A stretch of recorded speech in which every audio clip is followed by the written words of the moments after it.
Hello and welcome to Camelot Smite League. It's week 3 of the Lance division between the Killer Kappas and the Vibe Tribe. My name's Anthony Mallon. I'm joined by my friend Raptor tonight with Lord Poseidon on production. Raptor, how are you doing, my friend? I am doing great, and I'm excited to see some of my peers go head to head. As a Lancelot player myself, I know quite a few of these guys. And as a captain, I looked to draft a few of these guys, and I was upset when I didn't get the chance to. So it's going to be fun to watch them go head to head and get a little bit of a free scouting report. Yeah, well, a little bit of scouting report with the dash of hate watching. I like it. Of That's course, always the man. best way to go about things, 100%. There's a few names I recognize as well, a few standout players for sure. And, for me personally, it's been a hot minute since I've gotten to see some Smite action. So these are always my favorite divisions to watch. So I'm extra excited compared to what I'd normally be. Yeah, absolutely. And there are a few matchups that I'm really excited to see, but we gotta first go through picks and bans here, don't we, for game number one? Yeah, that's always the slow burn for it, right? And nothing too crazy off the board so far. Nothing you wouldn't expect to see, certainly. Is there anything you're definitely more familiar with the team compositions and their makeup of roster? Are there any comfort bands that could work their way up to the top that you'd expect? Ban Nova Shark's Poseidon in the second phase, and you'll be fine. In all honesty, I don't think that there's anything like comfort wise that you need to ban, specifically in the top three at the very least. I'm For sure. expecting to see quite the normal meta bans, which is what it has been. The Killer Kappas banning away the Baba Yaga, Olorun, and Athena, and then the Vibe Tribe banning away the Ganesh, Chernobog, and Freya. All things that we'd expect to see. And then the Pele. insta lock going over there for, I'm assuming that'll be Jungle Jimmy, taking that into the jungle for the Killer Kappas. Very strong jungle pick. I'd say the best jungle pick right now. Honestly, I'm surprised that she made it through because I think that she is 100% like first ban worthy. Yeah, I'm on the same page. I mean, Oleron also been very strong, and the Athena too. I guess the only sacrifice that could make any argument for would be the Baba Yaga, maybe, but they got it themselves with that first pick. So clearly they had a plan going in, and they're off to a good start. The response So, coming out so far from the Vibe Tribe is going to be Soul and Ares, though. So that dual lane already off to a strong start.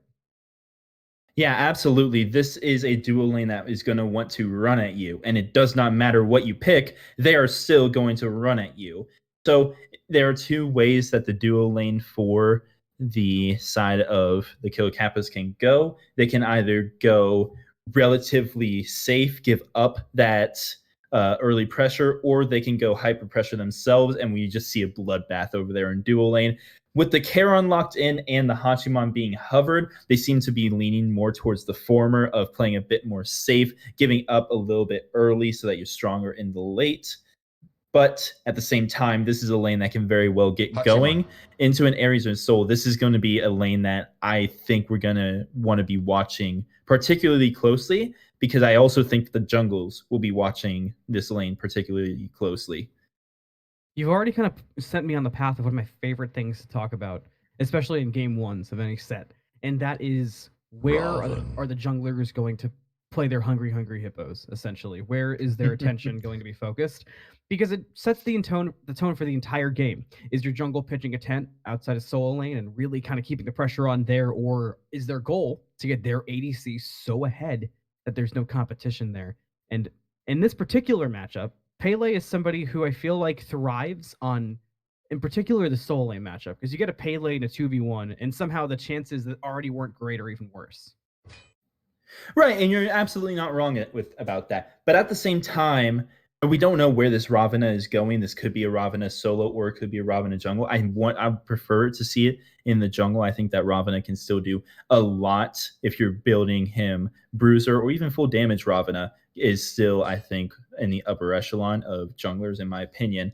But whether this Ravana is a solo or a jungle, the Pele, I think the Pele's dive onto a soul is kind of, it's nobody really thinks about it. because the Disapparate takes a little while to get going. If you see the solar burst coming out, or the stellar burst, I'm sorry, coming out, then you can use your volcanic lightning for the CC immunity. Same if she uses a supernova. The Pele can burst down the soul before the Disapparate even becomes a factor. So it really forces the soul to be smart with her relics, and we have a Charon, and hopefully I would like to see a super like CC heavy beads burning solo to help with this dive. If this soul gets into even a little duress, I think that this Pele is the perfect pick to go into her and cause that duress. So I would like to see Jungle Jimmy, if he is piloting the Pele, to take this over into the dual lane and focus this soul out a little bit more, because we've all seen what the soul can do if she's left alone, and we've all seen what soul can do into a Hachi. Hachi, not the best when it comes to boxing these magical ADCs. It's I would like to see the Pele over there a little bit so that they don't lose their 2-2 tower in 12 minutes. One thing that's already caught my eye is we did not see that Poseidon ban come out. So there was a world where the Poseidon could have been locked in for Nova, as you've mentioned, but instead they're going to take the Marty route, which kind of a polarizing option lately. Every time it pops up, it kind of feels like every caster has a different take on whether he truly fell off as much as some people act after the nerfs, or if he has still stayed as being just such an issue selection. And I'm sort of in between as well. I think it's super reliant on the matchup and who is piloting it. Nova Shark being the mid laner for Vibe Tribe.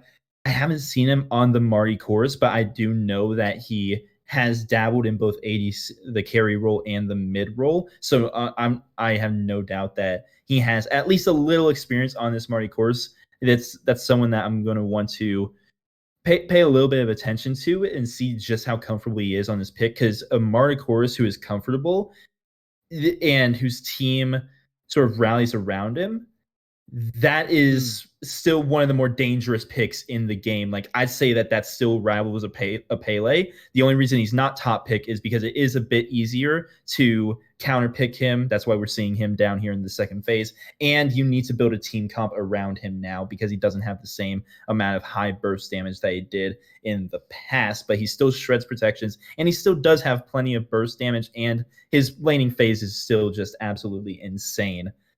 So I like the Marty course. I really do, and especially with this Thor locked in, we still don't know where this Ravana and Thor are going. I think I would like to see Ravana go over to the jungle still and see Thor over in solo. But with the Thor or the Ravana, that's a very good jungler to pair with the Marty course and the Ares as well. I think that they have a great team comp to build around this Marty course. So I think this Marty course is really the make or break points for this team.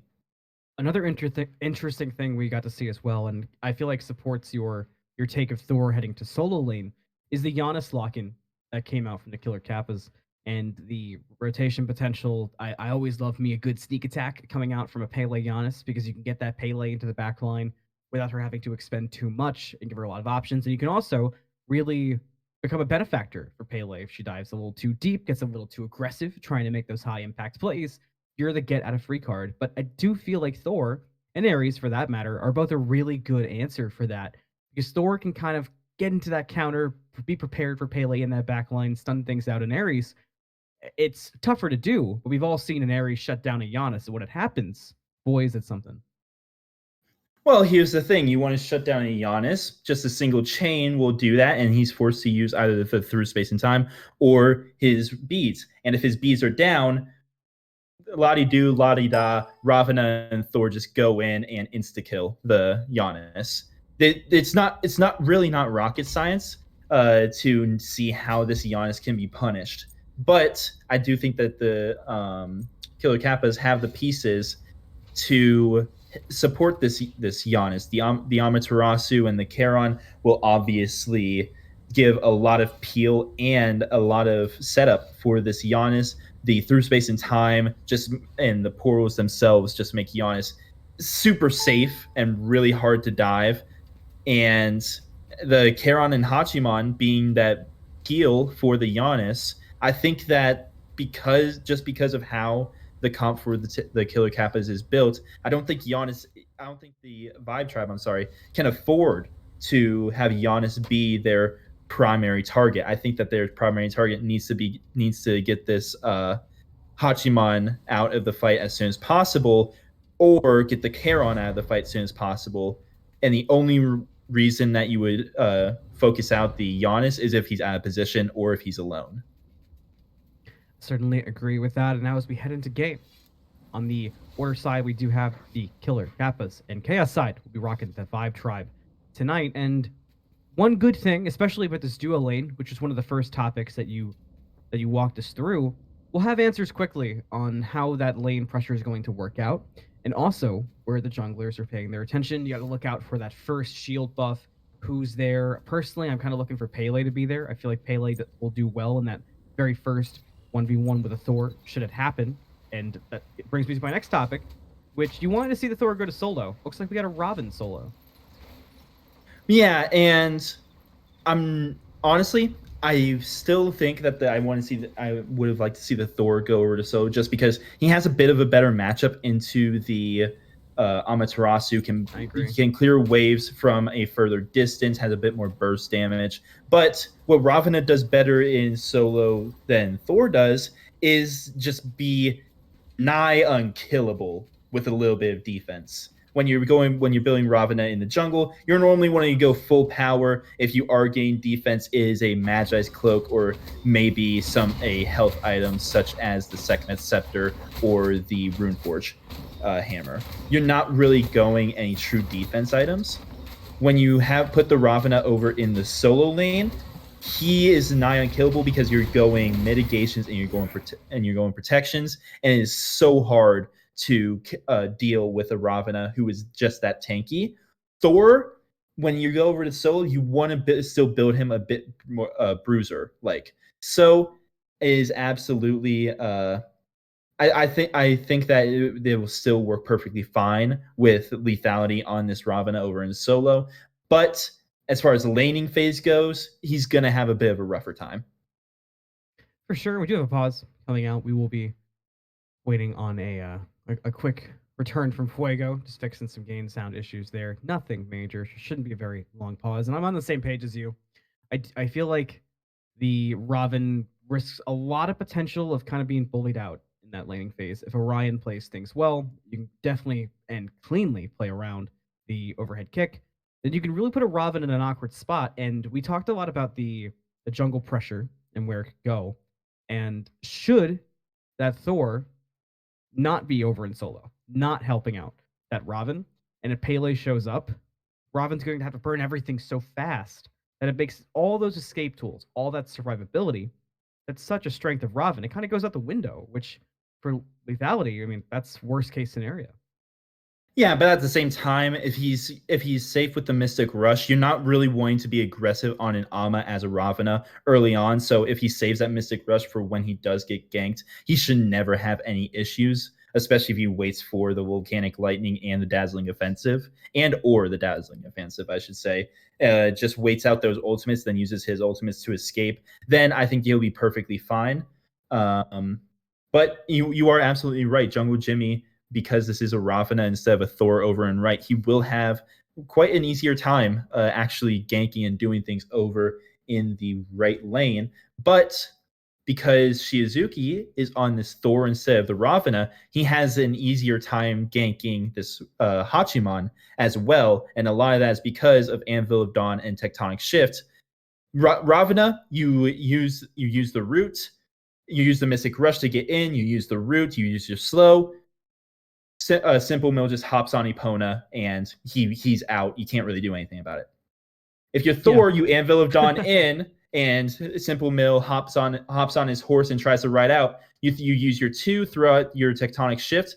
He has no way of dealing with that. So Shizuki has an easier time ganking this duo lane as this Thor. So I think that while I still think that it would have been better for him to be piloting this Ravana, I think that in the end, if he wants this Thor to be worthwhile, he needs to be setting Simple Mill behind and putting Nova Shark as far ahead as possible. And if that happens, Nova Shark driving something as dangerous as a soul, could certainly be in a position to carry the entire game. So, what I like about that breakdown is you've given us a lot to look for in those moment by moment team fights. We have a perfect idea of what we need to see, who's going to be doing it, and when. And now, for me, I know a lot of eyes are going to be on Chiyazuki and how that Thor is being utilized because it needs to be used to the utmost potential for there to be any shot. Killer Kappa is a bit slow in the clear, and it looks like Five Tribe's already on the way for the invade. They're going to have some decent time. That purple buff quite tanky. Kappa's going to bring it underneath the tower. That should be enough. Five Tribe will step away, but that will give them a lot of lane pressure. It will. So how that happened is, if you want to do this in your casual games, I wouldn't recommend it, but do it in your comp games if you have good synergy with your support and or ADC. If you have a comp that can group all three camps, the treasure camp, the green buff, and the purple buff, and group them all together and clear them easily, like an Ares and a Soul can do, thanks to the Stellar Burst and the Flames, then you can go for an invade on the purple buff, because normally what these dual laners will do, if they only clear the treasure and the green buff, is they will grab the purple and then take it around the wall right next to shield buff, where there is no invader's curse. So you can go for an easy invade and set your opponents even further behind than they would normally be. Unfortunately, that didn't happen exactly as it should have for, or exactly as they were expecting for Nova and Macy, but they almost got that invade. And they're going to get the first blood over here. If you are a Killer Kappas fan, Jungle Jimmy with the gank, the blink, and the perfect execution. With some help from Orion, we'll get a first blood. Credit goes to the Pele, which is a dangerous position already to be in if you are the Vibe Tribe. Of Pele with that first blood advantage will now become a massive problem, and the pressure went to solo, which was something we did talk about a bit in picks and bans. Chiyazuki, over on the left side of the map, did pick up that shield buff, and with how much pressure Five Tribe secured, there's potential for Chiyazuki to make a play. Simple Mill, very forced under that tower, very low as well. But Zuki's still got farming to do. It's still early, but he's lurking around that wall. If there's any step up here from Killer Kappas, that could spell the end. Here they go, towards the lane. They're getting baited in perfect. There's the blink. The wall is perfect. Double tap gonna hit. More damage is needed, but the chain was off the mark, so the dash from Simple Mill will be enough to get away. Yeah, unfortunately, the wall was perfectly placed, but he missed the stun, and that allowed Simple Mill to survive. If he had hit the stun, it would have been easier. Hammer toss and double tap, and the Stellar Burst would have hit. It would have just been led to a chain effect where we would be seeing second blood in favor of either Chiyazuki or Nova Shark. But because Chiyazuki has been showing so much pressure over on the left side, he hasn't invaded anything. He hasn't invaded the treasure camp or the green buff. Meanwhile, Jungle Jimmy, he got first blood, he invaded the blue, and he invaded his bat camps. This is going from bad to worse because this Pele is just getting farm. And that is not what you want to see. Not at all. Five Tribe trying to earn some kind of pressure back somewhere, and they're not going to get the purple. Rob Session with a great secure of his own purple. Will pay for it. Just a matter of... He won't. Maybe. Hello? Five Tribe, step it up. Gas pedal. They're going to full commit. Chain off the mark. The Stellar Burst will clean it up. Nova Shark will get the credit for it. Simple Mill did step up, but has the dash. Should be fine away from the Thor.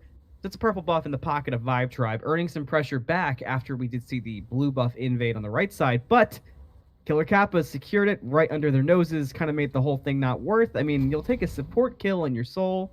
You tied it up 1-1, but that invade would have really been a cherry on top. It absolutely would be. And I mean, if I was Jungle Jimmy, you knew where the Thor was. You were already on their side of the map. I'm very surprised that he didn't go for a red buff invade or a speed buff invade, instead giving that farm over to Chiyazuki and Fuego Maego, who, by the way, Fuego is about half a level ahead on the Crumbrion and on this Giannis in the mid lane. So, which is honestly expected because Marty Corus, as I said, his clear is still as good as it ever has been. The acid rain, is basically just a glorified cuckoo tornado, right? he just throws it out, walks away, and he profits. Yeah, and like a cool guys don't look at explosions type beat. Yeah, exactly. And compare that to Crumbrion, who actually has to step up to the wave and put himself out of position in order to get his golden XP. So I'm not surprised to see a lead and pressure for Fuego here, but we're gonna need to see a bit of that carried over into the team fights and into the mid game and into the objective play. And we really need to see Fuego and Macy Pro really push this lead that he has, even if it is really small.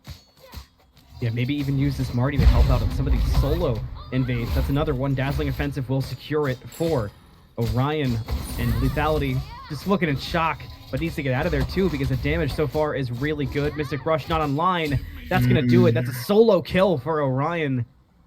Lethality got a little too aggressive trying to defend that blue buff and paid the price. It's like I said, if you are a Ravana, if you're Thor, you can secure that blue buff without ever putting yourself in damage. But he took the Ravana. You can't box in Amaterasu early on, and we saw exactly why. The mirror did half of his health, and because of this Berserker Shield plus the Death Toll, she's going to out-sustain you. You only have the Bluestone and the Runeforged Hammer. So you can't really step up to this Amaterasu, and now you're 2 levels down. This Ravana, we need to see this Ravana get to late game and get a few items online to be the raid boss that we are so used to seeing Ravana be in these recent patches. That's gonna be hyper delayed now, and you just gave a late game solo laner who isn't used to getting lane pressure a ton of pressure over there. That is not very good at all. Lethality is not going to be much of a factor for the next 15 minutes at this point. 15 minutes away from Lethality becoming that factor that's so desperately needed for Vibe Tribe, but we're at 7 minutes and it's currently 2-1. Killer Kappas with the kill lead and holding on to a nice gold lead thanks to the secure as well as the invades we've seen. And the Vibe Tribe, and you know, I'll make this joke 15 more times, so get accustomed to it. They really need a vibe change early, especially on that right-hand side, because I mean, look at the map right now. Pele is freely lurking. Lethality is going to step up. Jungle Jimmy with a perfect opportunity here to bail that Mystic Rush. There's a Dazzling Offensive to set it up early. Maybe bait out that Mystic Rush didn't early. Use the overhead? Oh my god, would have had time. Popped instantly. Lethality is going to get dropped. That's the 3rd death for Vibe Tribe. Solo laner, they've got to figure out something. They got to put pressure somewhere else or something. Yeah, this is a situation where Shizuki says, hey, you're really far behind. If I go over there, I'm just going to feed your laner even more. Yeah. So I'm going to make sure that Nova Shark gets as far ahead as possible, which they're on level. That should not be happening. If Shizuki should be on every purple buff, every treasure camp, because you know where this Pele is going to be, right where she always is. Right where she is right now, at that blue buff again. There's just no breathing room for Lethality. I mean, it's tough to watch because we've been there and it's frustrating. Everyone's been in that spot before, and it feels like there's no way out. They've got to figure out something. Maybe it could come from the Marty we talked about. Pele going to run into some trouble towards that mid lane. Dealing with the Thor will be able to get away. Had to use that Volcanic Lightning for an escape. So Pele going to be down in ultimate for a while, which I'm sure Lethality is happy about that. Yeah, and Lethality's happy about it until you remember that Jungle Jimmy didn't use his ultimate last time, and Anvil of Dawn coming in a great tectonic shift to get the stun, but now he's in a lot of trouble. Looks like Shizuki is in more trouble than I think he even anticipated while he was in the sky. With Crumbrion rotating, that could be problematic, but he had to sidestep. That was perfect. Blinks past Orion with a dazzling offensive from that monster solo laner you haven't met yet. Yeah, here it is. The damage will be really good, but there's a teleport away. No way Chio gets out of this. There's the dash. That should secure it. It will. Orion will get another kill too now for the Yama. I mean, everyone's here for Vibe Tribe, but that Amaterasu is a monster. Just let her go. Yeah, 2 levels up. You got the cameras on. You got the camera on here too. I'm sorry. You're not going to steal this away. Yeah, Lethality just trying to get whatever farm he can. This right side is forfeit at this point. Shizuki, he ended up falling there and falling to Orion, which I think the only person that would have been worse to get that kill to would be Jungle Jimmy at this point. Which this Thor, I I'm gonna keep going back to this. I really think that this would be a completely different story if the Thor was over in solo and the Ravana was in jungle. I don't want to keep harping on it, but I think Well, that because it would that have is played so just well with the mid pressure too. You talked about. yes, exactly. The Thor, yes, he can gank this Hachiman a lot easier than the uh, Ravana. I'm sorry, I had a blanking moment for a second. I'll hold this thought as it seems like there might be a gank here. So or Yeah, yeah, Super the Nova soul going to is use, but Nova Shark didn't need to really panic too much. There's always potential, but with Chiazuki lurking, Nova Shark actually now has the advantage in duo. he's too There's far the away. Anvil of Dawn used, but yeah, I mean, Simple Mill dashing forward will land in the kill zone. Beats a little late. Berserker, is that, will that do it? No, but no escape will certainly be the end. Raw Obsession with an ultimate just for good measure, but the Summon Sticks will do nothing there to stop Vibe Tribe with the gank. A duo gank that was good and needed, and hey, they responded finally, and hey, lethality! That's something in the pocket right there. That's a big pickup. Yeah, and that happened after he had fallen too, so he does get that shutdown bonus of the killing spree, which is absolutely massive. But he is still down to 2 levels here, and he did lose his tier 1 tower. The good news, if you are Vibe Tribe, is that Nova Shark got the tier 1 tower on the left side, which at this point in the game is more important because the Gold Fury is a more reasonable objective right now than the Fire Giant. Death from above going to be used. Going to force Crumbrion's beads, but nothing much more coming from that. Yeah, not even a scratch, but I do think that brings us back to where you can talk about your point from when we were at duo lane. Shizuki's aggressive in the jungle, but any fight would be risky to take, especially with Ryan lurking over. Matter of fact, there's a lot of members over on this left side, so just as I talked about you being able to say your point, maybe not, because with Stygian Beacon around the corner, Gold Fury looking tasty as well. Killer Kappa's going to head to that Gold Fury, while Vibe Tribe will be waiting at the Stygian Beacon. It looks like they're going to fully trade it, and I mean, if I'm Killer Kappa's, I take that 10 times out of 10, but you've got to secure it. That's the problem. And Vibe Tribe gets off of the Stygian Beacon, gets the Gold Fury steal, and they want picks after. Jungle Jimmy will be the first pick going to Fuego My Ego. The rest of Killer Kappa's just get out of dodge, and rightfully so, but Shizuki's still lurking for Orion. The tectonic shift just off the mark. That'll be an escape for the Yama, but a massive turn of events there if you're rooting for Vibe Tribe. They needed that so bad. Yeah, now they have a gold lead. I mean, just look at the dip. It literally dipped right into the red side. A great tectonic shift blocks in Crumbrion and forces out the through space and time. That was just a miscalculation from the blue side, from the order side. That's a crash protractor for sure. Yeah, exactly. They willingly picked up the Gold Fury, knowing that 4 members were on the beacon, knowing and watching them hop off, knowing that they had the Oracle Vision, so they knew its health bar, they knew that how many you had on it, they knew where everything and everyone was.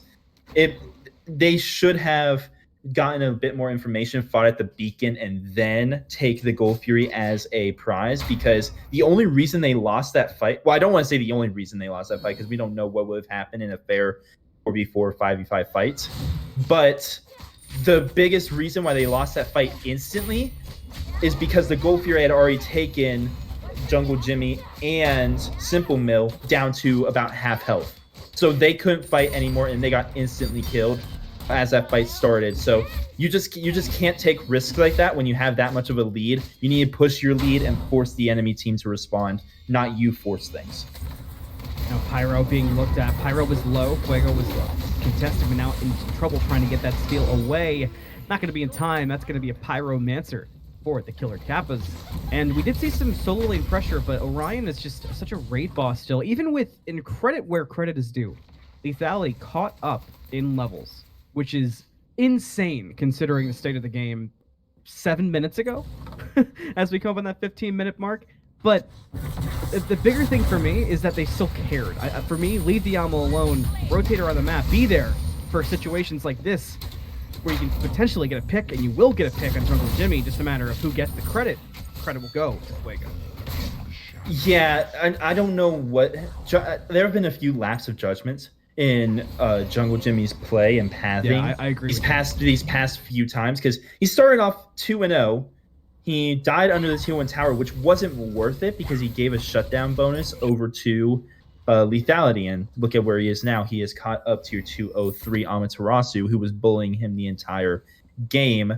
And the past couple times, I mean, him and Orion were the first ones on that Gold Fury before any one of the actual shredders were there. And then that time he just stepped up a bit too far without knowing where anyone was. Well, I can't even say he stepped up too far. He was at Oracles with no one on his team around him and not knowing where the enemy team was. So just a few laps in judgment. Those are easy to clean up, but because of those laps in judgment, his lead, which was 3 levels just about, has fallen down to only about half a level. So he can't just run around the map as he could have earlier on in the game. He has to be a bit more careful, and he can't just sit on solo lane anymore because we're at that mid-game phase where we will start to see everyone grouping up except the solo laners, and if you're not with your team when that happens, this Thor is just going to run the game.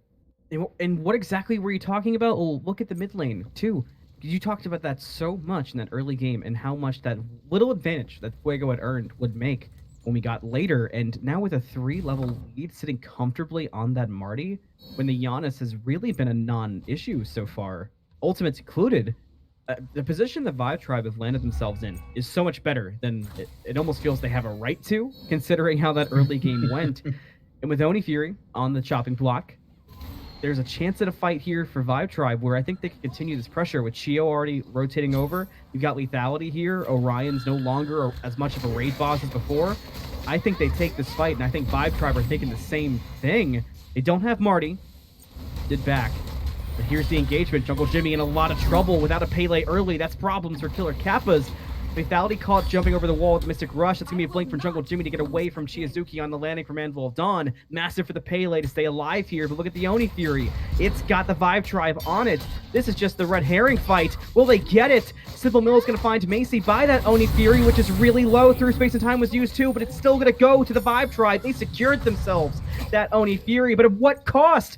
At a double kill for Simple Mill, and it could be even more than that when he comes out of the stun. The Thor did get a cleanup kill on the Pele, but the problems are still right in front of you. The problems are the Killer Kappas are plenty tanky. Simple Mill would be a big pick if you can get it, but you cannot afford to overcommit.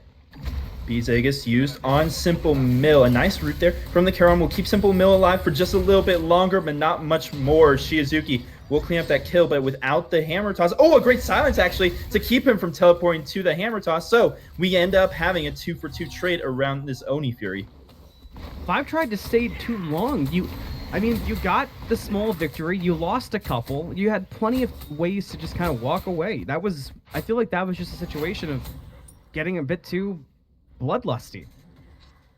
Yeah, and shout out to Shizuki and Fuego for actually cleaning up what a mess of a team fight that ended up being, because Jungle Jimmy and Simple Mill, you get the Oni Fury, but you lost Macy Pro and you lost Nova Shark, I'm pretty sure. That would not have been worth it if they did not come in late and clean up those kills on Jungle Jimmy and Simple Mill, which was absolutely huge and made that Oni Fury fight come back into their favor. So, I mean, shout out to Shizuki and Fuego. They literally saved that fight by going back in, and yes, Shizuki does end up falling. They still do end up getting the bit of gold advantage and XP advantage at the end because of that Gold Fury. All right, Alt-Tabbers, let's give you a bit of the state of the game because things have gotten chaotic. What items to talk about too? 19 minutes, 8-7 currently. Killer Kappas hold that gold disadvantage, but they hold the kill lead. The Vive Tribe have earned a very hearty, just under 3k advantage. They just got a Pyromancer as well, so they're set up pretty. But as our productions pointed out, I think I'd like you, Raptor. Take us through this Griffin Wing choice, rocking with that Demon Blade on the Hachima. Extended autos go fast. That's really the whole thought. That's really the whole thought process behind it. Honestly, Griffin Wing, pretty good item for just its base stats itself. But on Hachiman and Ishtar especially, because they do have that extended range and the damage on those extended basics with the Eagle Eye, he can really use his item extremely well, and it helps him hit those autos from further away, which will give him even more bonus damage. So it's a really good idea to pick it up on Hachi. I don't think it's worth it unless you're going a full shred build, which we see Simple Mill going crit. But let's see if he can prove me wrong of it this Fire Giant game pulled. Vibe Tribe on it. Fire Giant below, half health already. Killer Kappas half picked up on it. There's the summon sticks going to go forward. Fire Giant at a quarter. Here comes every ultimate possible from Killer Kappas, and that seals the Fire Giant away. And they're going to get 2 picks right off the back instantly. Vibe Tribe paying the Pied Piper for an aggressive play at 20 minutes, and Killer Kappas taking advantage. They're going to find another with Nova Shark. A 4th with Macy Pro. It's just lethality left alive, and I don't know how much longer that Robin's gonna stand. That's a deicide and a Fire Giant steal for the Killer Kappas. And that should turn into a right Phoenix as well. You got 15 seconds on Shizuki before he's up. He does still have the Anvil of Dawn, so as soon as they get this, they are going to have to back up almost instantly. But what a fight from the Killer Kappas. I mean, they had no right to really none at all. steal that, because they used all of their ultimates at the same time. They didn't really know its health. When they finally saw its health, it was already down below a quarter health, and it was only, I believe it was only Orion even close enough. Stop, they get it. Yeah, exactly. I mean, Vibe Tribe had all the wards. You can see it still. They have wards in all of the critical places. If they are just aware that, hey, there's a Giannis through space and time, there's a summon Styx that can be coming, then that is their Fire Giant, and they can get out scot-free. But because they ended up staying on the Fire Giant, because 3 people got hit by both the through space and time and the summon Styx, the Jungle Jimmy and Ryan were able to just go in, clean up everything else, and the rest is history. Now they're missing a Phoenix. Now they've lost their gold lead entirely. It went from 2K in their favor to 4K in the enemies. I mean, just look at, is there a better story to tell than the graph right there? I mean, the Killer Kappas, they were already in good control of this game. The Vibe Tribe were starting to bring it back, but one mistake around that Fire Giant, it honestly might have just cost them this game, because now they don't have any room to make any more mistakes. None whatsoever. And what I think we're learning, and this is no side comment towards Vibe Tribe, but we're learning Killer Kappas, their mechanics are insane, because there's no other explanation for them being so good in these fights. You can look at the things like not letting the Fire Giant go and just pausing your damage. You can look at that stuff, but that all boils down to the Killer Kappas mechanics have been gross, and the Vibe Tribe, while they've made really good decisions, and I would argue their play calling and their strategy has a pretty decent leg up on Killer Kappas, they just haven't been able to respond to the pure fight of the Killer Kappas. Absolutely. Something I've noticed in each of these fights, we've seen 3 big team fights, one on Gold Fury, one in mid lane, and one on Fire Giant. 2 of them have been won by the Killer Kappas, and one of them have been won by Vibe Tribe. The winner of the loser of the fight, I should say, is the team that makes the first mistake. Both of these teams have proven that they are really good at capitalizing on their opponent's mistakes. And the team that makes the first mistake in these fights have been the one that lose. Around the Gold Fury, it was Killer Kappas. They pull it for seemingly no reason. They get punished for it. The Vibe Tribe play that fight just about perfectly. Around mid lane, which then turned into a Gold Fury fight, the Vibe Tribe, they started up the Gold Fury and they secure it, but they lose 3 members in turn while only getting 2. For an early game, like 15-minute Oni Fury, not super worth it at that point, other than just getting the team gold instead of individual gold. And then the Fire Giant, we've gone over this plenty.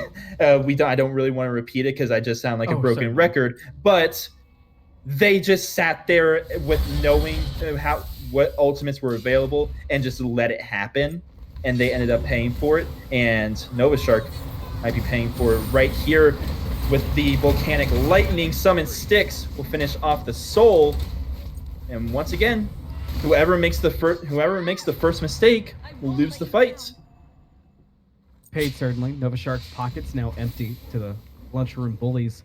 And one thing I want to talk about, speaking of Nova Shark too, and I'd love to have your take on this, is Nova Shark, the damage has been really good. We've seen that. I mean, second top highest for Vibe Tribe. Damage has been there. But having gone a lot of attack speed items over what we sometimes see, even ADC role, which is that mage item heavy power build against a Hachiman who's admittedly doing a lacking of damage, having gone that Griffin Wing, I would have loved to see that power build. We'll have to wait for your response, just as looks like Killer Kappas will secure themselves a clean Fire Giant, as Lethality is currently blissfully unaware of the Fire Giant being done. But yeah, Nova Shark for me could be doing so much more damage, having already done a lot and clearly being good at the character, had those power items been online as opposed to some of this attack speed. Absolutely. I think instead of the Cyclopean, he could have gone for like a Bancrofts. It would have synergized a lot better with that Typhon's Fang, because I think Typhon's Fang is ridiculous right now. I think it's a must-buy on most mages, if not all of them. And so I think a Bancrofts would have really helped him out here, and you could really help box into this crit Hachiman. So I agree. I think that instead of a Cyclopean, I would have liked to see a Bancrofts. But other than that, the Demonic Grip and the Telekines, those are pretty standard for her. So I don't hate the build, but at the same time, I do agree that going a little less auto attack and a little bit more life steal and ability base would have certainly helped. It looks like Vibe Tribe got tired of playing the Phoenix dance. They actually got aggressive off the back of a Mystic Rush from Lethality, but all it has done is helped keep the Killer Kappas out for a short time. With that Fire Giant ticking, and what we saw Killer Kappas do with the last Fire Giant, which was a surgical cutout of all the towers in the map, I don't expect them to wait too long to continue pressuring out those Phoenixes. We might not see a full Phoenix drop if Vibe Tribe are going to play defense like that, but we're going to see more pressure. I cannot see a world where the Killer Kappas, even with getting this primal that they have the option of doing, don't just keep on the pressure, because if they force a fight, that's where their strength's been, is the fights. Yeah, but this is also what it looks like when both teams realize that both teams are best when they are punishing the opponent's mistakes. They don't want to be the ones that make the mistake first. Had the Killer Kappas made a mistake, they've got themselves a mid-Phoenix, but look at the damage coming back out from Vibe Tribe in response. It's pushing the Killer Kappas out, and Nova Shark heard my damage complaints and raises me at Jungle Jimmy in the Great Scale. Another Mystic Rush has been back up, and Lethality is going to help the Vibe Tribe secure themselves Raw Obsession, a double kill for Nova Shark. So Fire Giant be damned, that's 2 gone for Killer Kappas, and while they did lose their mid-Phoenix, Vibe Tribe not looking so bad all of a sudden. Yeah, so like I just said, but this is what happens when both of these teams realize, hey, both teams thrive at profiting at the opponent's mistakes. So neither team wants to make the mistake, so they play super safe. Well, then what happens when a team finally has enough of it and then has the perfect engage? That's what we just saw. The Vibe Tribe, or the Killer Kappas, I'm sorry, got a little too zealous, and they do get that mid-Phoenix, but stepping up just the slightest bit, they instantly get punished with a near perfect engage from Vibe Tribe, and they lose their mid tier 2, they lose their mid Phoenix, they're going to lose their left tier 2, and they're likely going to lose this Primal Fury as well. And all of a sudden, this Fire Giant advantage is just gone. It's non-existent anymore. And the next Fire Giant, I don't know. It's going to be a very even dance. Probably, not going to lie, probably going to be an even dance that lasts quite some time. Through space and time hit Macy Pro, but luckily Macy had just a sliver left, but does that sliver matter when there's a Jungle Jimmy? But can Jungle Jimmy find it? Yes, Volcanic Lightning gets started up just in time. Gonna be a double kill. Death from above used. Can he outrun it? So far, yes, but there's still Thor lurking you've got to deal with. And a blink from Chiazuki! Jungle Jimmy did find a triple kill, but not before Thor responded and dropped Jungle Jimmy. So no more Pele, but the triple kill that was gotten, that gives Killer Kappas a chance to get one more Phoenix before this Fire Giant runs out.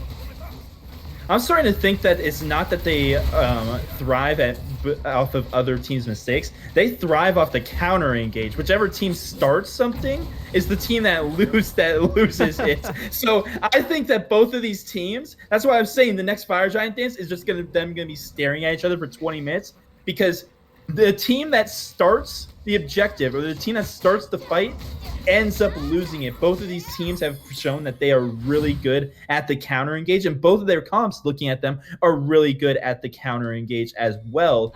So I'm not sure how you play it if you're either of these teams because they have very similar skill sets. They both have very similar play styles, and they both have very similar comps. I'm not going to lie. I really am interested to see who engages first because at this point, both teams have to be catching on to what's working and what's not. As Macy Pro is still struggling to get that prophetic cloak stacked, the EFG does spawn up, and the Killer Kappas are there waiting for it, but 5 Tribe on the way. One thing I will say, and I'll spit it out quickly, the Killer Kappas, we haven't seen an engage, but we've seen 5 Tribe engage. They've got clear calls of when to go. Maybe, if the Killer Kappas can find it, maybe off the back of Jungle Jimmy, maybe that's how you make it happen. Orion and Jungle Jimmy both taking on their own fights. Jimmy taking some poke for it. EFG will be dropped by the Killer Kappas. They step up. Jungle Jimmy did win that 1v2 and was able to pick off Chiazuki. That's a massive pick for the Killer Kappas, but they might need more than that to make it happen. Jimmy gets pulled in alongside the rest of the Killer Kappas, but they still want more. Gonna be a double kill for that Pele. I don't like where Vibe Tribe is at. They're at a bad spot all of a sudden. Things are looking doom. They're looking gloom. Jungle Jimmy and company will walk up and chase down Fuego. Fuego's gonna get dropped for a triple kill. Go get more, Jimmy. It's right there. Lethality's low as well. That's gonna be a Phoenix in the pocket of the Killer Kappas. Jimmy will lead them up. Jimmy will find himself a quadra kill. And the Killer Kappas have called game in the throne room on Titan. Jimmy gets aggressive, looking for the Penta, but will get shut down just before it. Now Novashark actually has an opportunity. Can Novashark make them pay for not going for that end? It's a triple, but no! The Killer Kappas will win, and it's hard not to say they got lucky at the end. It's hard not to say that they got lucky at the end, but I'm not going to say it because I can tell you exactly how that went or why that happened. The Thor versus Pele matchup, Shizuki should know that that does not happen, that you should not win that hardly ever. And the fact of the matter is that both of them are top tier junglers right now, but Pele is just too strong. Pele out heals you. Pele has more CC and easier to hit CC. I think that it was just a mistake for Shizuki to try for that 1v1. It's entirely possible that he tried to get up into the Anvil of Dawn and just got bursted down. We didn't see that fight. But as soon as Shizuki went down, there was no hope for the members of Vibe Tribe in that fight. They should have just backed off and gave up the Fire Giant. Instead, they tried to continue the fight in a 5v4 matchup. And, well, we saw exactly how that went. The Killer Kappas didn't even need the Fire Giant to end the game, and just like that, they go up 1-0 in the set. And I'll give respect. It's hard not to blame Jungle Jimmy for getting the bloodlust in the eyes for that potential Penta. I would have done the same thing. And as we're getting highlighted, one unsung hero certainly for the Killer Kappas was Orion on that Amaterasu, who did have a fantastic game. A lot of it was a setup from early and kind of how it bled into the mid game, but just such a strong showing from that Ama and really made up for some of the lower ends of what the Killer Kappas brought. Orion was there to pick them right back up. Yeah, and this is why I was saying that I would like to see the Thor instead of the Ravana. I know this is the third time I'm going back to this, but I cannot say enough. Ravana does not fight well into gods like the Amaterasu for reasons that we saw exactly. Before we even saw the first gank from Jungle Jimmy, Lethality had already died twice to Orion. Like the Amaterasu just is really good pick into the Ravana. If there was a Thor over there, he's a bit safer, and he is able to shut down this Amaterasu a bit more once again because she has no way of dealing with that tectonic shift, which would have allowed lethality to gank a little bit easier. There's a lot of things that could have gone differently in those picks and bans, but the fact of the matter is that Orion played a god that normally struggles in the laning phase and is plays for the mid to late and hopes that they don't get too far behind. He played it into a matchup where he should not have fallen behind at all, and he didn't, and it shows 5-0-10. I mean, that's exactly what the Amaterasu. That's exactly what you want to happen as an Amaterasu. Exactly what you want to happen. And there's a lot of questions for both teams to answer going into picks and bans or game number 2. But before we get there, we're going to take a short break to reset. Before we continue our set, we'll be right back on Camelot with more from Killer Kappas and the Vibe Tribe.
Welcome back to the Camelot Smite League. We have more Killer Kappas versus the Vibe Tribe. This time they're switching sides, and hopefully, if you're a Vibe Tribe fan, they're switching vibes too. Once again, I'm Anthony Mount, joined by Raptor and Lord Poseidon on production. Raptor, we have a lot to go through in this pick and ban phase because I think that might be the thing that you kind of prepped us for the most, especially at the end there. Yeah. So I could go over all of the mistakes made in picks and bans in that previous game for the Vibe Tribe, but since they are first pick this time, and I'm hoping that they will change things up. I don't think that's the biggest thing that I was going to suggest them to change, which was ban the Pele. Don't give that back to Jungle Jimmy. Uh, I would that agree with was that. that was number one. Their first pick now, so they don't have to worry about that. And actually, they're going to ban it first overall, so they don't even want it themselves, which Mei Shizuki just isn't comfortable on it, or he did. I'm not sure. That's what I'm going to assume. But Pele being banned out, good. I don't want to see that god for the rest of the set, especially in Jungle Jimmy's hands, because he just did so much. Yamaterasu ban next, I really like. Orion just looked way too comfortable on it, and even though I didn't like the lane matchup that they had picked to go into it, I think that the Ama, you just can't deal with it in the late game when it gets to the point that it did. I agree completely. I really do like that Five Tribes came out and they said, all right, well, there might be a few meta things that we either have to first pick and take away or deal with, but it's worth it to control what we're dealing with from Killer Kappas because there's comfort and then there's good meta character and then there's of course the natural flow in between. But both the Pele and the Ama, I think it was very clear that Jungle Jimmy and Orion were just too comfortable to allow them to come back, just like you said. But the first pick priority coming out from the Vibe Tribe will be Ganesh. Yeah, and I was honestly expecting to see an Athena here. We should be seeing an Athena come out for the Killer Kappas, and that's exactly what we see. I think that these are the two best supports in the game. Charon and Ares, they can be up there, but they're a little more niche and they need a little bit more building around it. Ganesh and Athena, you can pick them and it doesn't really matter who's around them. They will do what they need to do. So already, I think that we're seeing a much better pick than the Ares for Macy Pro. And we are seeing Charon, but better for Rob Session, which the Charon looked really good. So that kind of worries me to see him grab this Athena. Match that with the Wukong, who, hey, Wukong is So, not like Ama. He is playing for the laning phase. He is looking to bully you and then just survive later on and pull all of your actives and your ultimates. So a completely shake up on how Orion wants to play this pick. But given how aggressive he was on the Ama, I think it might suit him better, which is a little scary. Yeah, if your first picks out the gate are Athena and Sun Wukong, almost no matter what you're going against, you've done something right because your front line is problematic, borderlining traumatic for the other team. In response, we saw a Soul get picked up and a Marty. So I like that a lot. I mean, you're taking away you're running back, excuse me, what was working. I mean, we did talk a little bit about in particular, the damage item choices for Nova Shark on that Soul, but that you can't deny the damage and the efficiency, regardless of build. And running it back with that Marty, who combined with the Thor was just making the team fights for the Killer Kappas an absolute nightmare. I I love it so far. Yes, and I like it too. But I would have liked to see them pick up their jungler here. I would have liked them to get Shizuki on something that he can really affect the map on. Yeah, you could have taken Thor. Marty probably could have waited until phase 2. Yeah, exactly. That's what I was gonna say. Picking up a Marty in the top 3, I don't think he's worth it up there anymore because of what I said in picks and bans for game number 1. You have to build a comp around him, and it's much easier now to build a comp against him than it was in the previous patches. And a lot of that is because of his nerfs and buffs to characters that are really good into him. The Bastet, I think, is secretly a really good pick into him. Mostly, and I'm not gonna lie, this is one of the biggest reasons why I like Bastet into a Marty Chorus. You see a patch of grass, you throw your cat in there, it reveals him.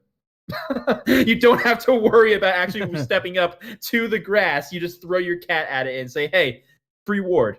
So there's that aspect. But the tick damage means that when he goes up into the death from above, then he won't actually then he'll still be taking damage from the tick of your razor whips.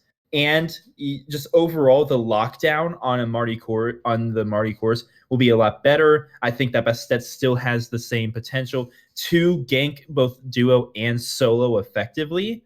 And we don't know the solo pick for Vibe Tribe, but a Wukong running you down with a Bastet coming to gank you, the solo laner is they would have to pick someone like Ares or someone super safe, or not Ares, Hades. I'm sorry, not we're not bringing the Ares Walker out. This is the Hades. The I'd be down. Hades I'd is start yelling chain. chain, chain, chain. 3 trains and the flames. But yeah, the Hades I think would be a great pick for the Vibe Tribe here. But I'm not going to. It's locked in. I have to talk about it now. That's going to be a Poseidon jungle. Kukulin. A staple for Shizuki. I have seen him on this. I have seen him run games. I do not like it into the. I do not like it into the comp that we see. There's one thing that Poseidon does really well, and that is lock down everyone. You put down the whirlpool, Athena can't move, Wukong can't move, Bastet can't move, Izanami can't move. On paper, that seems good, right? If Poseidon gets caught out, he's not going to be able to do anything. He's going to have to make sure that the beads or ultimate is down for whoever he's trying to lock down, because otherwise he is just going to die. So I'm a little worried about this Poseidon pick for Shizuki because, well, I think that he has the potential, and on paper it looks good. He's gonna have to make sure that the beads are down on either Jungle Jimmy or Simple Mill, whoever he wants to go on. Because if they're not, they are just going to turn and burn him, and he's not going to be able to do anything about it. I love this Izanami for the laning phase and how it plays with the Athena, but for nearly every other aspect, I'm a little worried for this Izanami in particular. Oh no. Okay. I can tell the passion steaming out. So essentially all I was going to say was I'm worried about the Izanami getting quite bullied out by the Poseidon in particular, getting stuck in a whirlpool. But please go nuts, my friend. You were absolutely right. You are right about your statement about the Izanami. I want to talk about this Giannis getting locked in, because Giannis is just another character who can get locked down by this Poseidon. Fun fact: if you're crippled, you can't walk through his portals. So Poseidon just puts a whirlpool down, and it's a really big whirlpool. It's not like it's the chains from Ares, which are pretty thin, and he has to hit. Poseidon just hit 3 and then watch you suffer as your portal disappears before the whirlpool does. But I mean, we saw it in game number 1. This Giannis just got bullied, absolutely bullied by the Marty Chorus. And the fact that there's now a Ganesh on the other side as well, instead of the Ares, I do not like this Giannis pick. I think that the laning phase is even going to be even more of a living hell than it was in game number 1. And remember, there was a point where he was 3.5 levels down. That's what was crazy about that, in particular for me, was they cut. Five Tribe did the opposite of what you and I were both kind of looking for, which was to send that Martikerus around and balance the loss in solo with the Marty. And they didn't really do that. They didn't do anything bad, but they just didn't do that. So what scares me, if I'm a Killer Kappas fan, is if that happens again, Vibe Tribe now, with the composition they've gone, having that Poseidon jungle, will be forced to lean heavily on that Marty, which puts the Marty in an even more pivotal spot, which could put you, being the Killer Kappas, in a really bad spot. Exactly. And as I was highlighting before, the Athena and Bastet, I think, are a better lockdown um, than the Pele and Ares, which is or Pele and Charon, which is crazy to say because Pele Charon, that's some fantastic lockdown. I think that Bastet and Athena do that same thing, but even better onto a Marty chorus. What I am really worried about is if Jungle Jimmy and Raw Obsession don't slow down this Marty chorus early on, because Crumbion is going to fall behind. He's not going to be able to hang at all with this. Yeah, no way. With this Marty chorus, we saw in game number one. We saw in game number one without much factor from the jungles in the mid lane. Yeah, and now there's a handicap. Yeah, exactly. All the junglers' focus was all on solo and or duo. They hardly went to mid lane at all, and there was a 3.5 level lead in mid. Now you are on a pick there where the same thing is going to happen, and you're reliant on your jungler to help you not let that happen. I think that this is all on Jungle Jimmy and Raw Obsession to make sure that this Marty course does not go crazy. And I do think that they have the ability to do that, because I don't think that Nova Shark needs the same amount of help that he did in game number one in order to get a massive lead. Or I'm sorry, Simple Mill doesn't need the same kind of help to get a lead, because he's Izanami. He just clears wave for free, and that's it. And then over on solo side, you got a Wukong versus a Kukulin.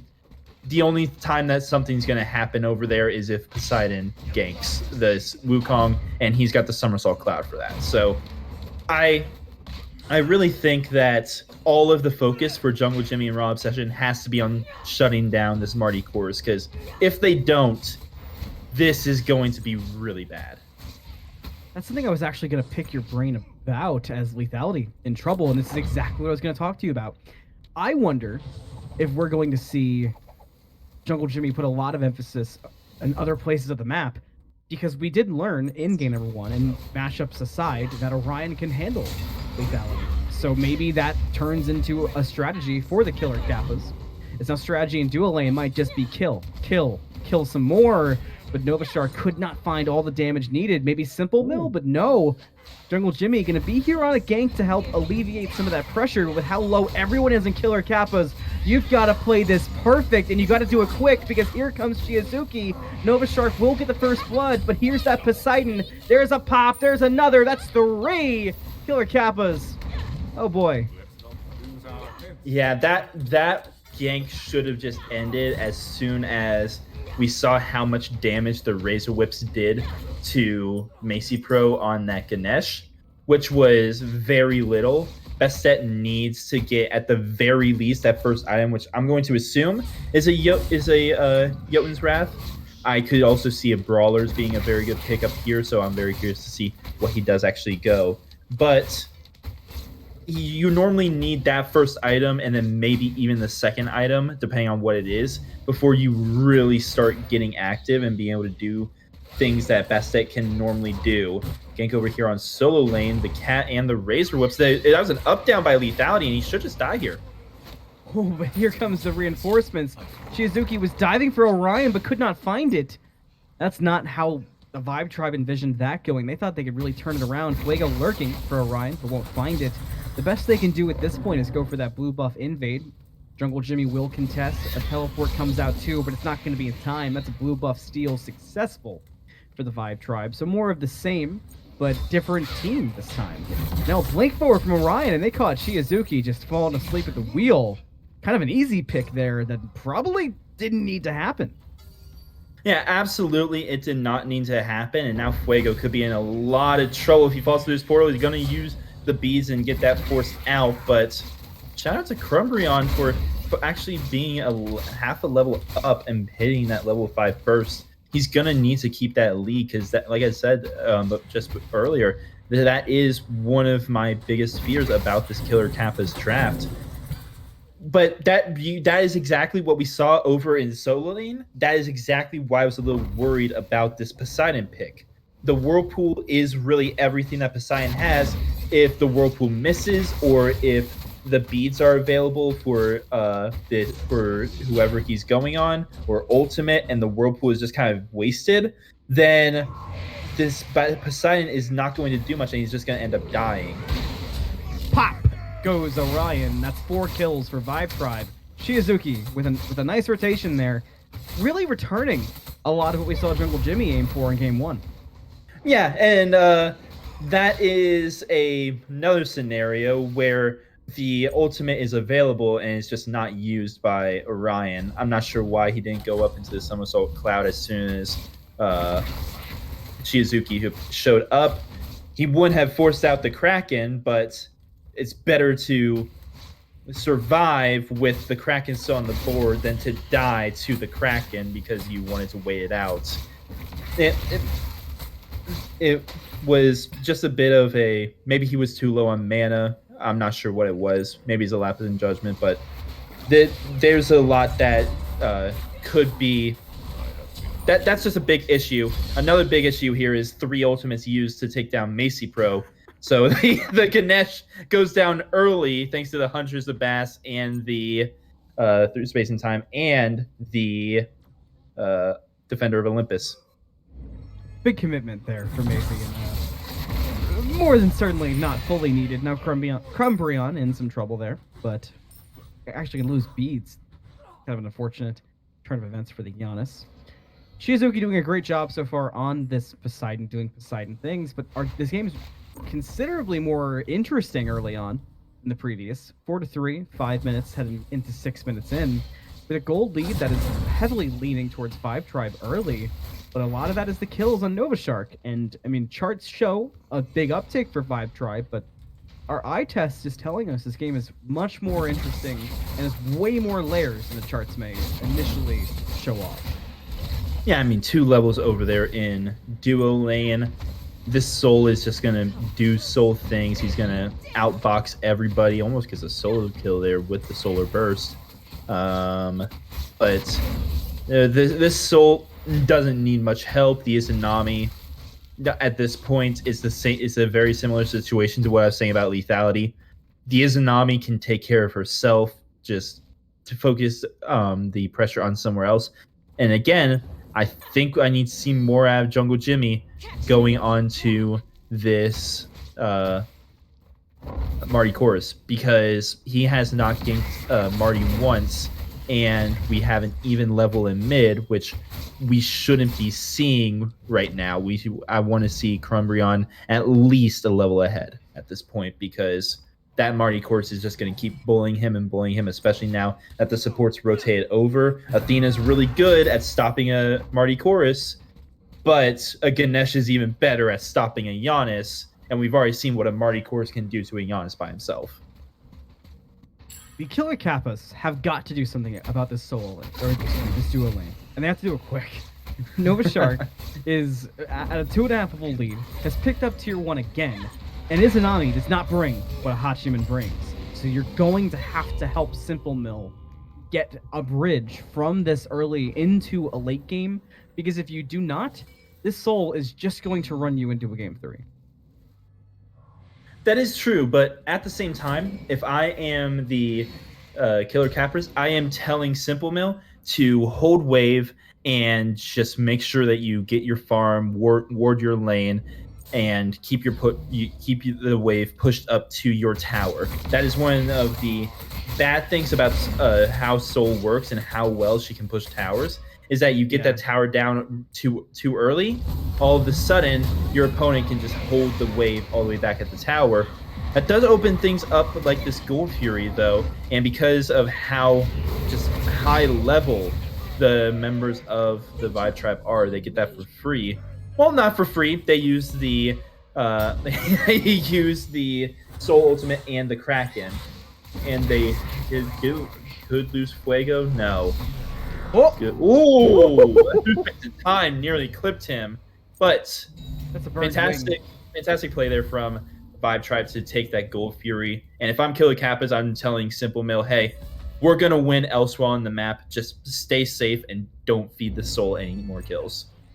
Yeah, thankfully the Soul only does have one on to Simple Mill. He's been alive a lot of the game. Jungle Jimmy having some problems of his own, trying to stay alive. So we have pillars used, there's the Whirlpool, there's the wave. That's no longer a Bastet. Rob Session rolls up with Crumbrion with Orion around the other side. Lethality here as well. But it looks like both teams are nervous about this encounter because Vibe Tribe, they knew it was around the corner. That was a Marty turning into a late double kill for Chiazuki, making it 6-3. And Killer Kappas are now faced with a situation where if they don't clean things up, we could be... no way. We could be very much looking at a Game 3. Yeah, and the Shizuki is playing this Poseidon extremely well, because all of my fears about how this Poseidon would play was, if it's a 1v1, he just loses. Shizuki is making sure that's never a 1v1. There's always Fuego nearby, there's always Macy Pro nearby, there's always Lethality nearby. And if that's the case, then he doesn't need to worry about, oh, the enemy beads, I just die. He pulls the beads, and then it doesn't matter still because he has a second body, and he forces the enemies to just retreat, or he kills them himself with the Kraken, or just the high amount of base damage that Poseidon's kit has. So all of my worries for Shizuki on this pick completely alleviated. Now that said, I do need to see more out of Jungle Jimmy because he has not been putting pressure where he needs to. And a lot of that could be because of this Poseidon just being everywhere he is. Somersault Cloud was used to avoid a Kraken, so Raptor is calm for the time being. It finally happened. As I saw Chizuki lurking over, I was just kind of waiting for it. I was like, surely, and finally, it was used. Yeah, finally. But look at this mid lane once again. Fuego Maego got a level lead on this Marty once again, and it's exactly what I was scared of happening. It's more closer to a level and a half, actually. This Marty course is just getting the better of this Giannis lane, and no one's doing anything about it. This is where I wanted to see Jungle Jimmy put his pressure, and it's just not happening. And then over in duo lane, the purple buff is consistently getting invaded. It's just a disaster all across the map. Could be a disaster for Fuego. Worth a lot of gold, but death from above available. Here comes Chiazuki looking for Crumbrion in that backline. He's going to find it relatively easy. Now just has to escape Jungle Jimmy with the speed, level advantage, and a Macy Pro at his side. Chiazuki is none the worse for wear. And Vibe Tribe just continuing this flow of domination. Now 6k gold up, 7-3. With Stygian Beacon up, which interestingly they both have backed for, so if Macy Pro will ninja it whenever the time comes inside that Mardi Gras. Nova Shark here for good measure. Rob Session will be forced to dash. Wow. The guts there to not use the dash and how much damage that Rob Session took. I mean, absolute alpha energy. Oh, he had me holding my breath. I absolutely wanted to dash. I would have at the very least charged it up. Yeah. I would not have just run away. So if I needed it, then I could do it. But so shout out to Vibe Tribe. They're doing everything right. They got this massive early lead. Once this Gold Fury goes down, then it will be about 7k, just about exactly 7k. So they have this lead. Great. It's 13 minutes in. What can you do with this lead? Well, you can push tier 1 towers to take towers down and just invade all around the map. Cool. They've done a good bit of that already. What's next? Well, you gotta get this Pyromancer pretty much for free, and then force things. You're the ones with the advantage. You're the ones with the super fed Soul, with the super fed Marty Chorus, with the Poseidon who has been playing fantastic. You've got to be the one doing things on the map. Lethality dealing with a lot of things in solo, but is alive.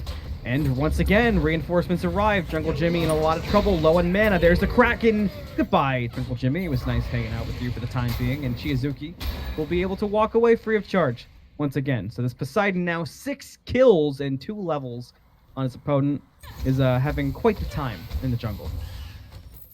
And with that, this Pyromancer should just be free. You know, I'm starting to think that Chiazuki picked this Poseidon specifically, and I do mean specifically, to kill this this best step on cooldown, because that is how the Kraken and the Whirlpool has been used, and a lot of that is the positioning for Jungle Jimmy and where he's putting this pressure, because he's not putting any pressure anywhere. He's playing more reactive style, and if you're playing Bastet, you can't really do that, especially when your team is down in both mid and duo. So Jungle Jimmy is playing a bit too passive on a character where you can't really afford to do that, and you can really see it costing him and his team because his opponent is 6-1.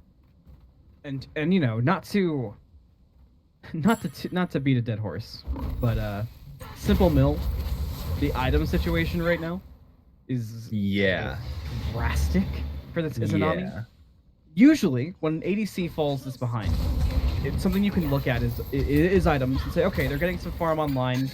Once this Soul starts rotating to a few fights here in the next few minutes to add that man advantage that Soul has earned, then the Izanami can catch up. Maybe get a tower, get some farm online. But that's not the case anymore at all for Simple Mill. It's going to be so much longer than that by the time the Izanami's online, there is a good chance it's too late for the killer Kappas. And they know that, maybe. They are rotating over. Raw Obsession will get the taunt into Nova Shark, who's worth a lot of gold. The ultimate from Simple Mill absolutely tickles Macy and Nova. But that's a pull-in on Macy Pro, who might be the sacrificial lamb to get the ADC away, or maybe a red herring for Fuego to go into the backline and do some damage. Death from above on Jungle Jimmy, gonna find it. Nova Shark cleaned up for Obsession, and the killer Kappas plan blows up in smoke. Yeah, this is just going from bad to worse. In all honesty, looking at the build that Nova Shark has and the fact that he's a Soul, if he finishes a full Typhon's Fang, okay, he did not.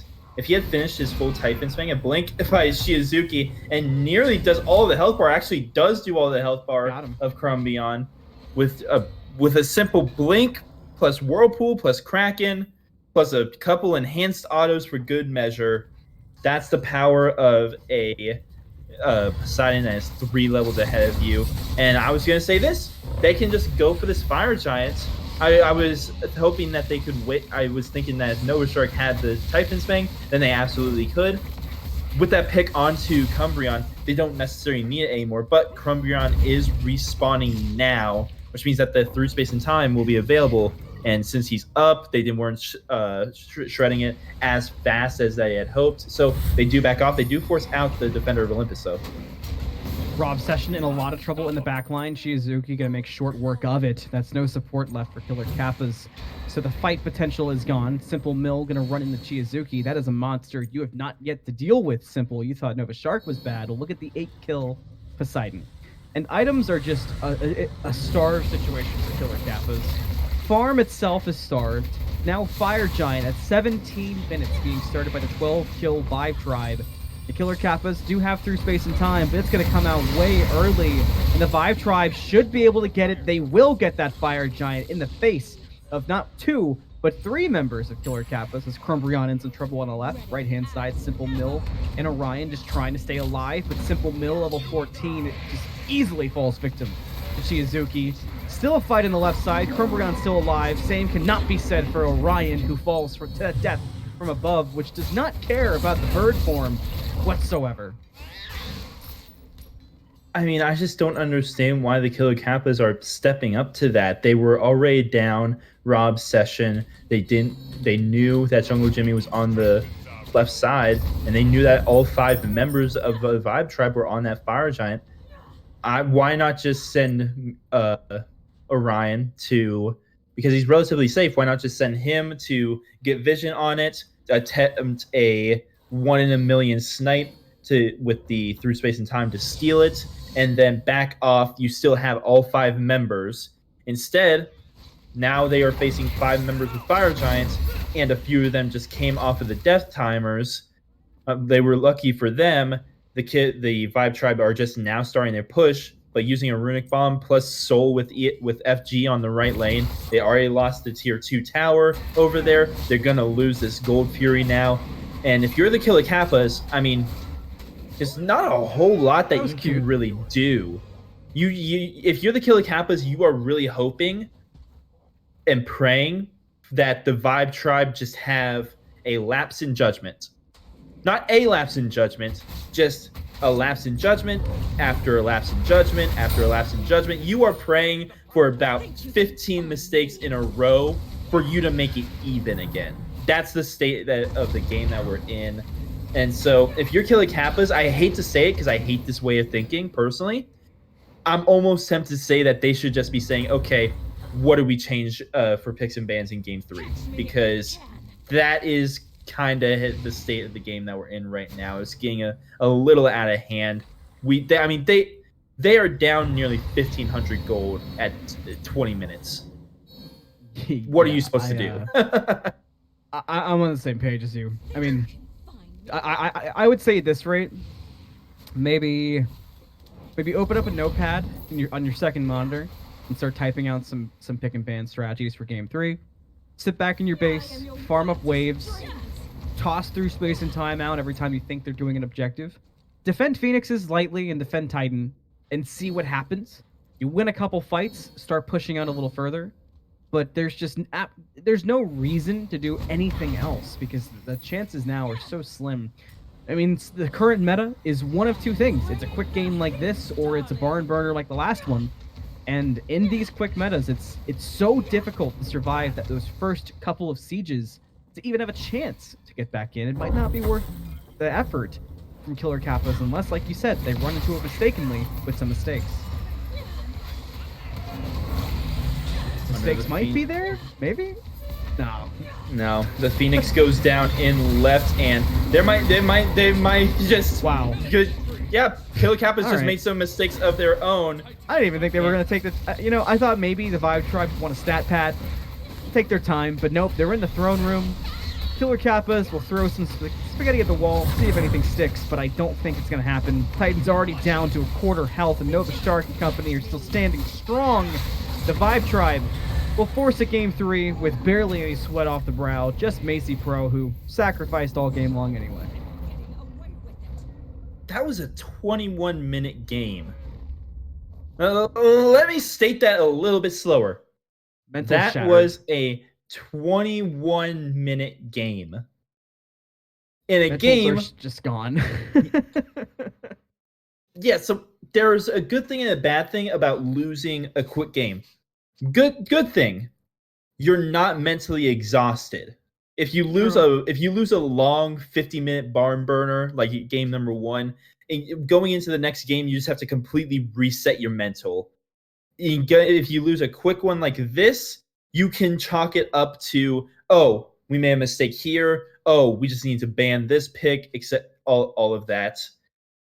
So, the Killer Kappas are not feeling too bad.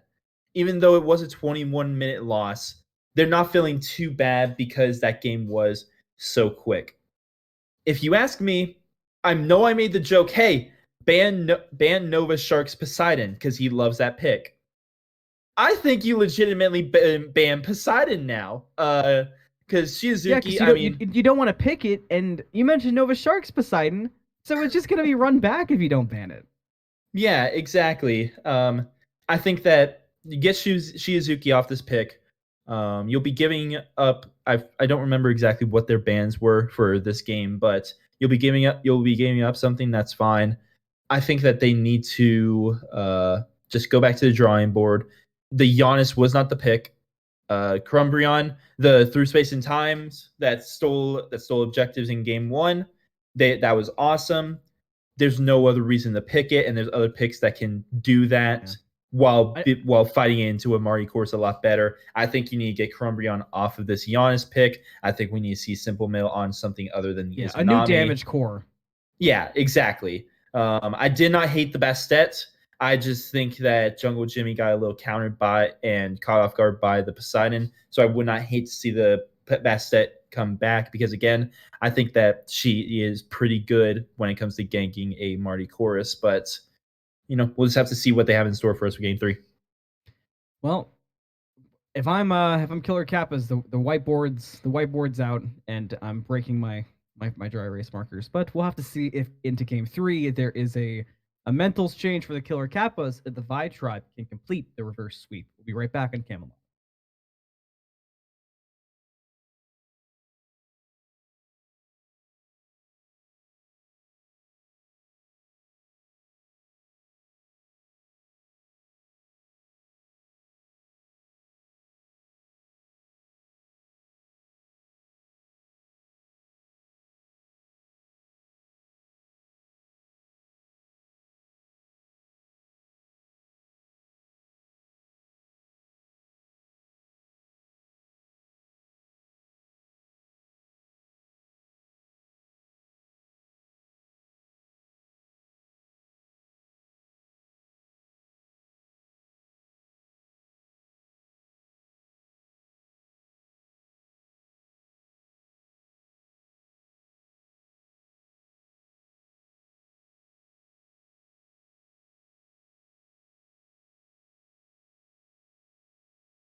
Hello and welcome back. It's game 3 time between Killer Kappas and Vibe Tribe. They have switched once again. The Killer Kappas will have themselves the first pick. My name is Anthony Malm, joined by Raptor and Lord Poseidon. Raptor, game 2 was a move on and forget game for the Killer Kappas. Absolutely. Game one or game two is what game one would have looked like if if Vibe Tribe had continued pushing their lead that they had gotten early on. Uh, I'm sorry, not the Terrible Turtles. That's their old name. The Killer Kappas. Uh, they just looked defeated, like almost instantly after that double kill for Nova Shark over in the duo lane. I think that I think the biggest priority is getting the Poseidon off the board. They're actually going to take the Soul off the board, which I think is smart, and then get Jungle Jimmy on something that is very burst heavy, because something that the Bastet doesn't really do as well as the Pele is just burst someone down. And a lot of the times that we saw uh, Jungle Jimmy go in game one and win was when he was just knew, hey, I'm gonna kill you, and I don't care if I die or not. And that's what burst characters are really good at. We saw him try to do the same thing in game two, and it didn't work out quite as well. So while I like the Bastet into the Marty Chorus, I think he should look for another pick that is a bit more of a traditional Pele-esque jungler, with the Pele being banned. But with this Soul band, and now that we know all three bands from the Killer Kappas, Poseidon still on the board, and I don't really like that. They better have an answer for it, because that's a little scary.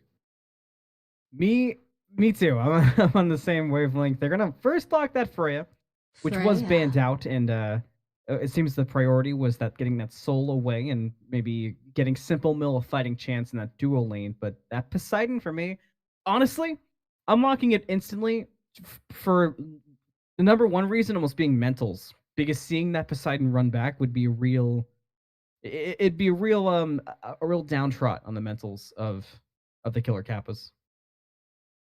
This Uh, Okay, that's a troll. That's a troll hover. yeah. I was about to analyze the Bacchus and say, okay, this is interesting. Yeah, What wouldn't does want Bacchus that. do?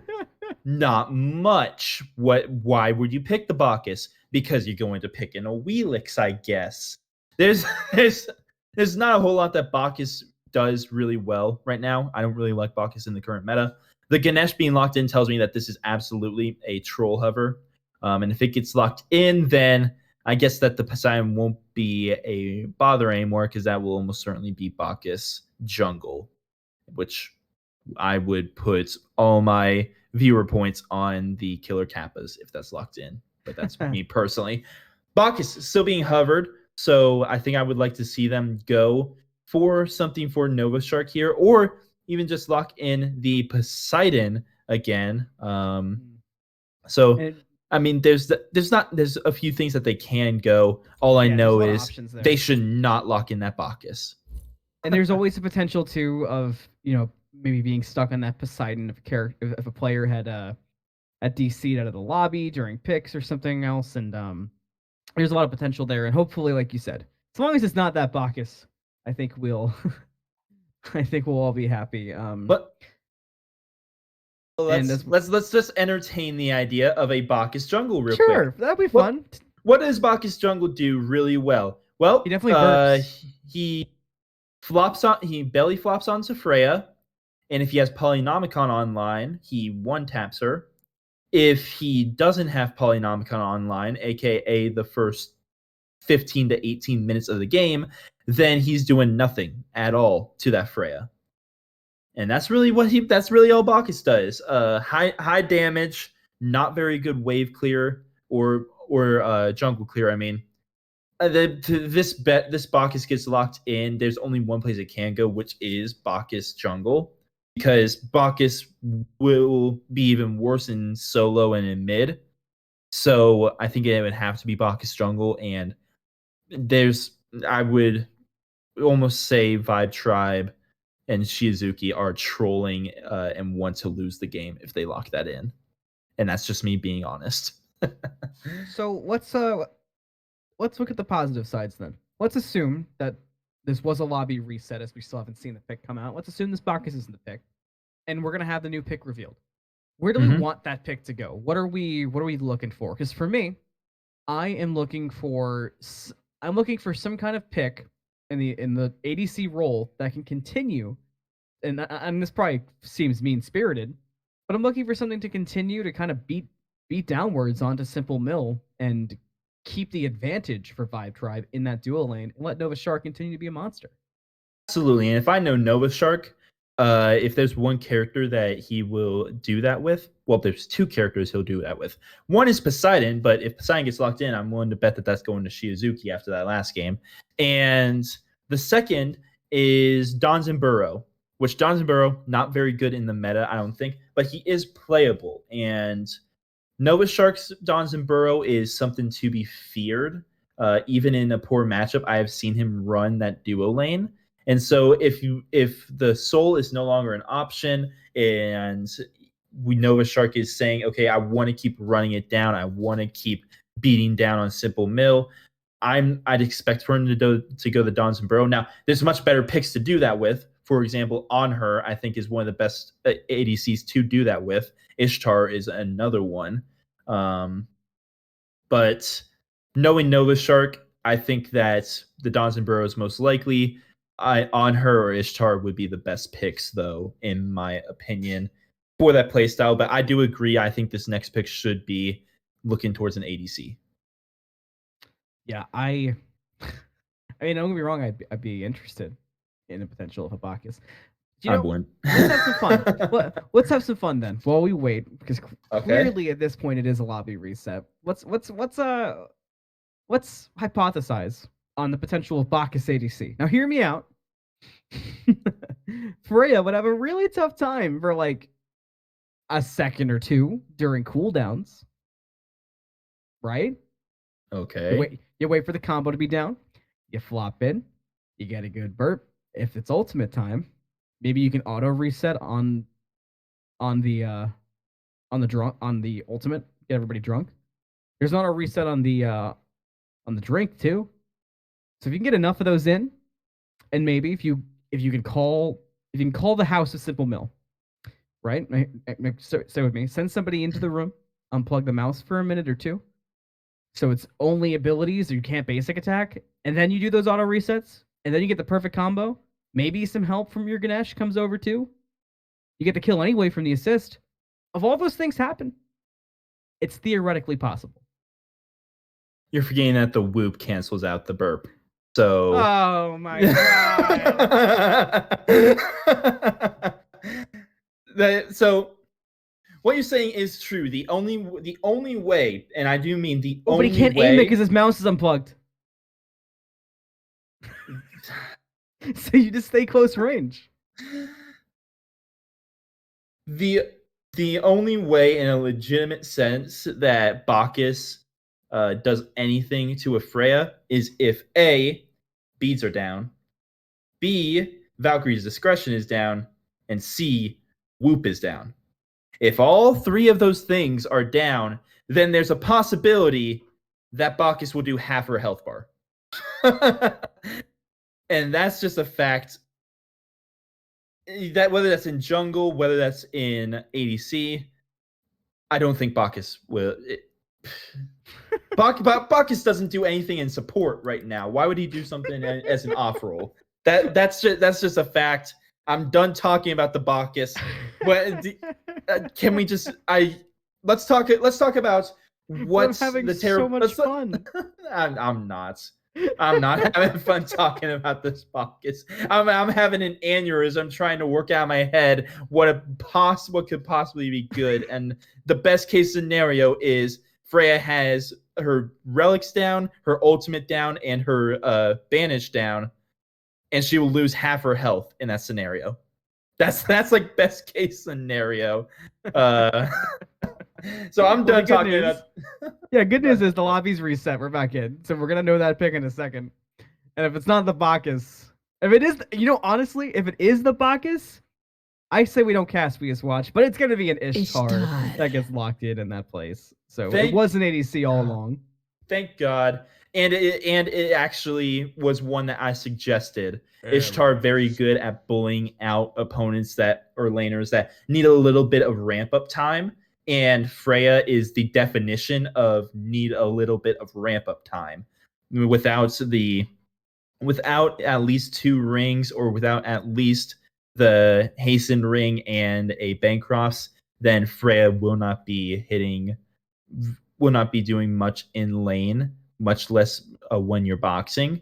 And Ishtar really takes advantage of that. So this Ishtar Ganesh lane, I'm really expecting a whole lot out of them. We do see an Ares to pair up with the Freya, so we know our duo lane matchup. Unless this is Jungle Jimmy taking the Freya into the jungle, which is a possibility and still pretty decent because she does use the Boomba's dagger extremely well. So it's not impossible that this could be Freya jungle. But assuming that we have our duo lane set, I think that it's really going to be on Shizuki to help this Ishtar shut down this Freya. Because if Shizuki camps this duo lane, then the entirety of the Killer Kappa's draft just falls apart, and we haven't even seen the rest of their draft. We've only seen 2 picks. The next lock-in is actually going to be a Robin for the side of the Killer Kappas. I almost called them Terrible Turtles myself, almost taking a turn with you. But it's going to be a Robin lock-in, so some potential flex there if that Freya jungle is still something that is lurking in the minds of the Vibe Tribe, perhaps. So more than likely, that is a jungle pick for Jungle Jimmy. And it does leave a lot of options on the table for the Vibe Tribe. And I'm with you. I'm looking for Poseidon again. I said it earlier. It would really hurt the mentals. And I went back to the colon. interesting. I mean, the Cucullin. Cocoon was good for lethality, especially when you compare it to game number 1. But I don't understand why they wouldn't have locked in the Poseidon. It's like what we said for Marty in the previous game. You could have just waited to pick up the Cocoon in phase 2 and locked in your Poseidon here. Yeah. So after game 1, I'm willing to bet that lethality said, "I never want to lose lane again." So he said, "Okay, who doesn't lose lane in any scenario ever?" Cucullin. You rage out, and your opponent cannot do anything to you. And if they try, you are twice their size and have a massive health shield. You're not scared of them in the slightest. You're a giant rage monster. But the big issue comes, by the way, before I continue, Poseidon ban, that made my day. But the big issue comes if this Ravana is solo. This is one of the few cases where I actually want to see the Ravana in solo, because Ravana will not get bullied out by this Cucullin nearly as hard as most other picks will, and he has a much better matchup due to the overhead kick and the Mystic Rush. He can't get silenced out of it like with the Ama, and the Ama doesn't have the chase, or the Cucullin doesn't quite have the chase down ability that an Amaterasu does. The only pick I think I would like to see over in the solo lane more than this Ravana is a Hades. Simply because Cucullin has no good way to deal with a Hades. So I would like I that. think that this Ravana would be great over in the solo lane. If not, I want to see a Hades locked in for the Killer Kappas. Another wheel expand. That's the second time we've seen that in this set so far. So something to keep eyes out. So maybe that the Wheelix Thor does certainly lend to. I mean, the Thor, it could have been up in the air, but the Wheelix Thor, that means that Vibe Tribe 100% think that this is a Robin solo. So they're on the same page as you. They're still wary of what could get picked up in the jungle. And while they're still to pick their jungle themselves, they've got themselves in a spot where they can now control how that jungle turns out. And they're going to take away the Bastet. So something you mentioned at the end of that previous game in game number 2 was that one of the few, I wouldn't say shining stars because it was difficult for anything to shine in the previous game for the Killer Kappas, but one of the better spots for them was that Bastet that was driven by Jungle Jimmy. So a new look here, which is massive. It's now with a Chiron hover. Yeah, this Chiron is interesting. I don't really want to talk about it until it's locked in because that doesn't necessarily clarify where everything is going Yeah. because that Chiron could go mid or ADC. That Freya could go ADC or jungle. That Ravana could go jungle or solo. So we're really waiting until this next pick is locked in. But the Chiron does get locked in. So let me talk about what Chiron does really Interesting. well. Chiron, he he's the burst that we were really looking for, and he doesn't get bullied like the Giannis does, which is absolutely massive for Crumbrion because if you notice, Vibe Tribe is still missing a mid laner, and the Marty course is on the board. If this Chiron is going into mid, Chiron will he won't beat a Marty course, but he will not get bullied by him, and that is the most important thing. The only thing you have to be careful about with a Chiron is that ultimate, because now that the Scylla is online, if you pop that ultimate just a little too early, yeah, you're not gonna have a fun time. And the Scylla, I actually really like the Scylla now that I'm looking at it, especially into this Chiron, which I'm gonna assume is going mid. I like this Chiron or the Scylla into the Chiron because Sikkim counts as a root. So, and it's really easy to hit on a Chiron because, or I'm sorry, the Sikkim counts as a cripple.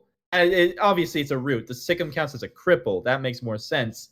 And it's really hard to hit, or it's really easy to hit on the giddy up from a Chiron because of how telegraphed and how long that dash actually is. So it's really easy for a Scylla to get in onto a Chiron. So I really like this Scylla pick. Uh, yeah, I think that Scylla can go really strong here. She just has to be careful of this Ravana getting on her early on in the game. Same with the Ares. I'm on the same page as you. I think the Scylla is an awesome pickup. I don't blame you for getting the cripple root mixed up. We've been in picks and bans ever since the Roman Empire ruled. So we paid our dues in this area, but we're not far away from game, thankfully. And now we have a better idea of the comps. And I will say, credit where credit is due. We said that a few times in this set.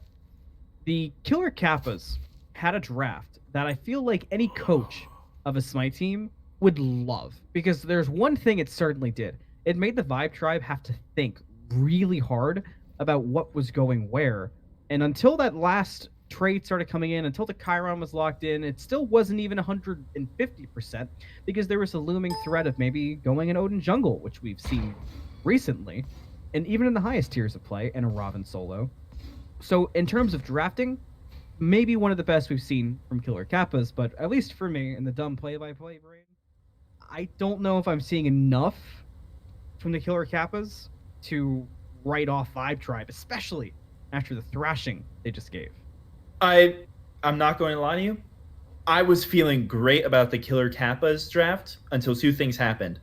They locked in the Odin, and Fuego locked in the Scylla.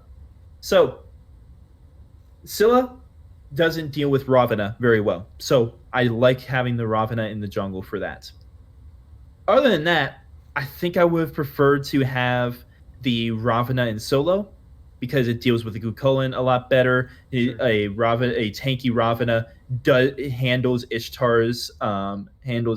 Ishtar a lot better than a full damage Ravana does, just because the burst isn't as high as a lot of people think it is with the Ravana. He normally needs to cycle through the abilities and then add a few autos at the end if he's full damage. If he's Bruiser, then he can afford to do that, and he will normally cycle through a second wave of abilities, which will deal the final blow.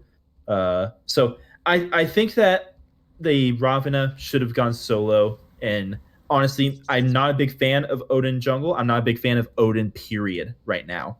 Odin, I don't think is very good. Odin is going to get bullied by lethality on this Kukulin. And more importantly, I don't understand why you didn't go the Hades. I really don't. The Hades was the perfect pick in my mind. The only issue it really had was the Ganesh, but you can play around that with Jungle Jimmy on this Ravana and allowing him to bait out the Ohm, because Ravana doesn't care much about the Ohm as long as he is positioning properly and aware of who's around him. I do not like this Odin. Yeah, I mean, you can already see he's nearly dead just from clearing the camps. I don't like this Odin. I think this Odin is going to be, I don't want to say make or break, because more than likely it's just going to be the break or does well enough to keep afloat. Is probably more accurate for this Odin.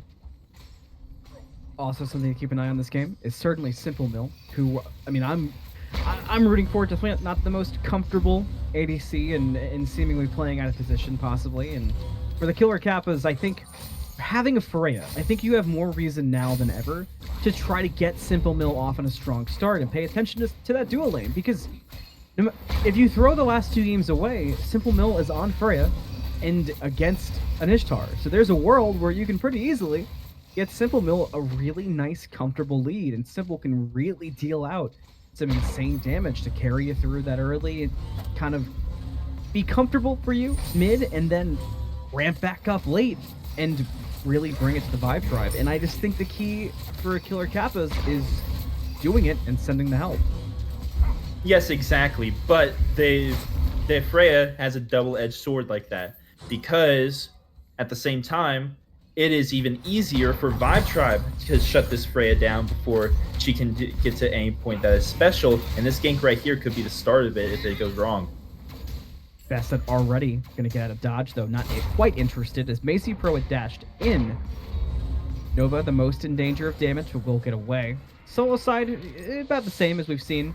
But here comes a gank from Fuego, of all people. But the root's going to be off. The crush is going to be off. Don't worry, Fuego. We didn't see it.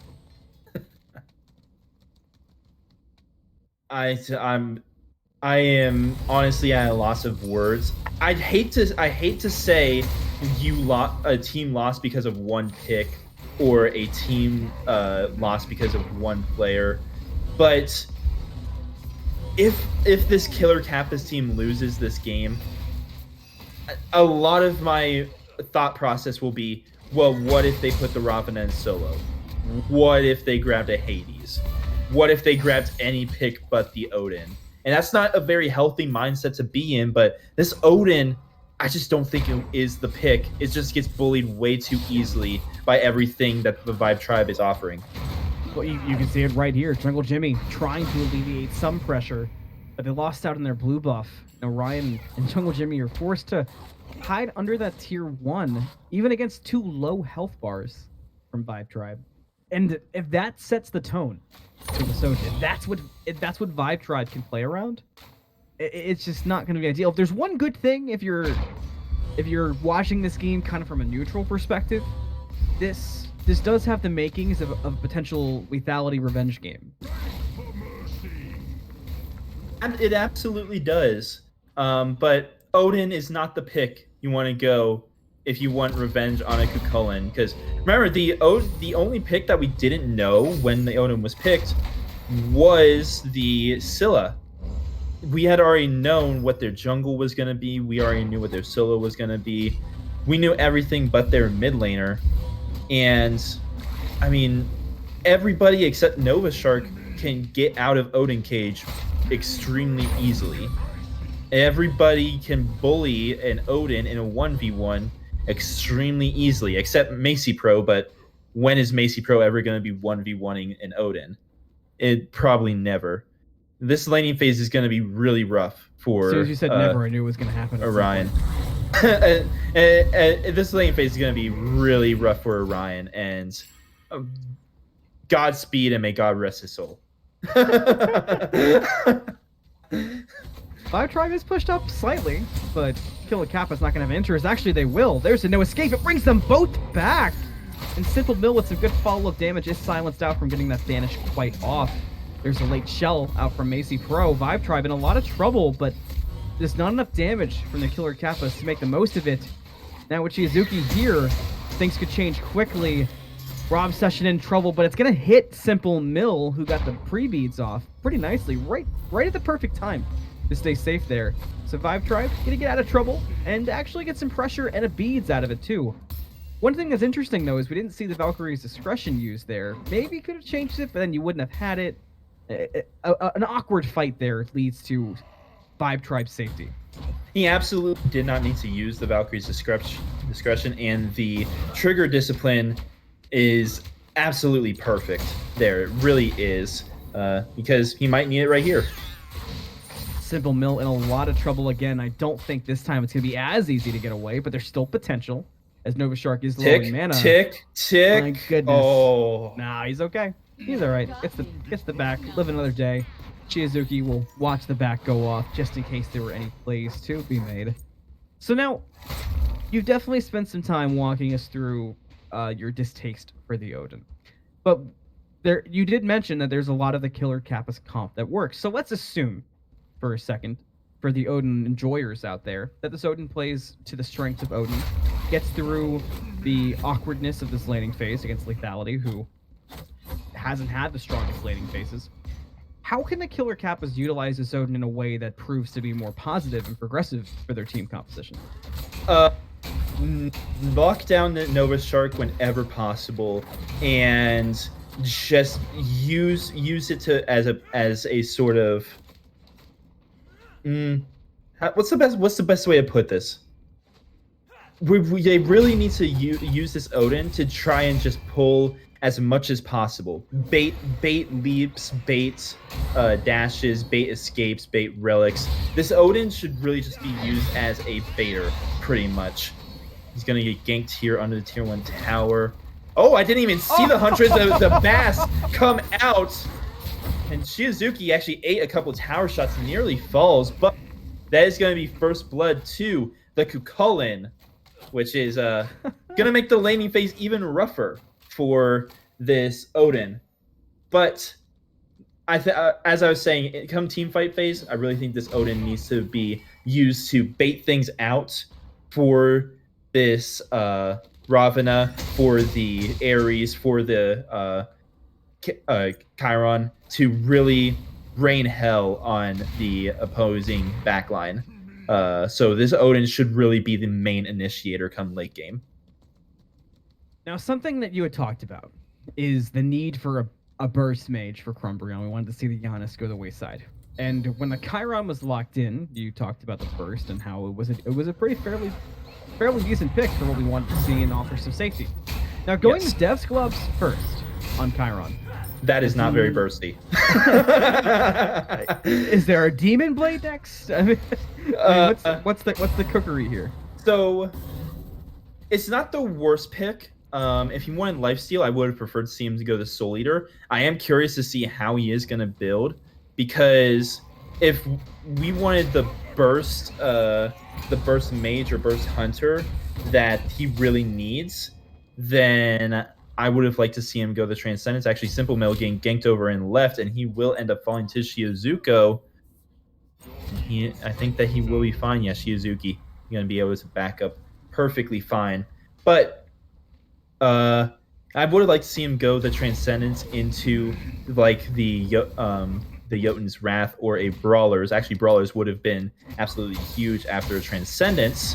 But I'm interested to see how he's going to build. Gold Fury gonna pull 2 ultimates, I believe.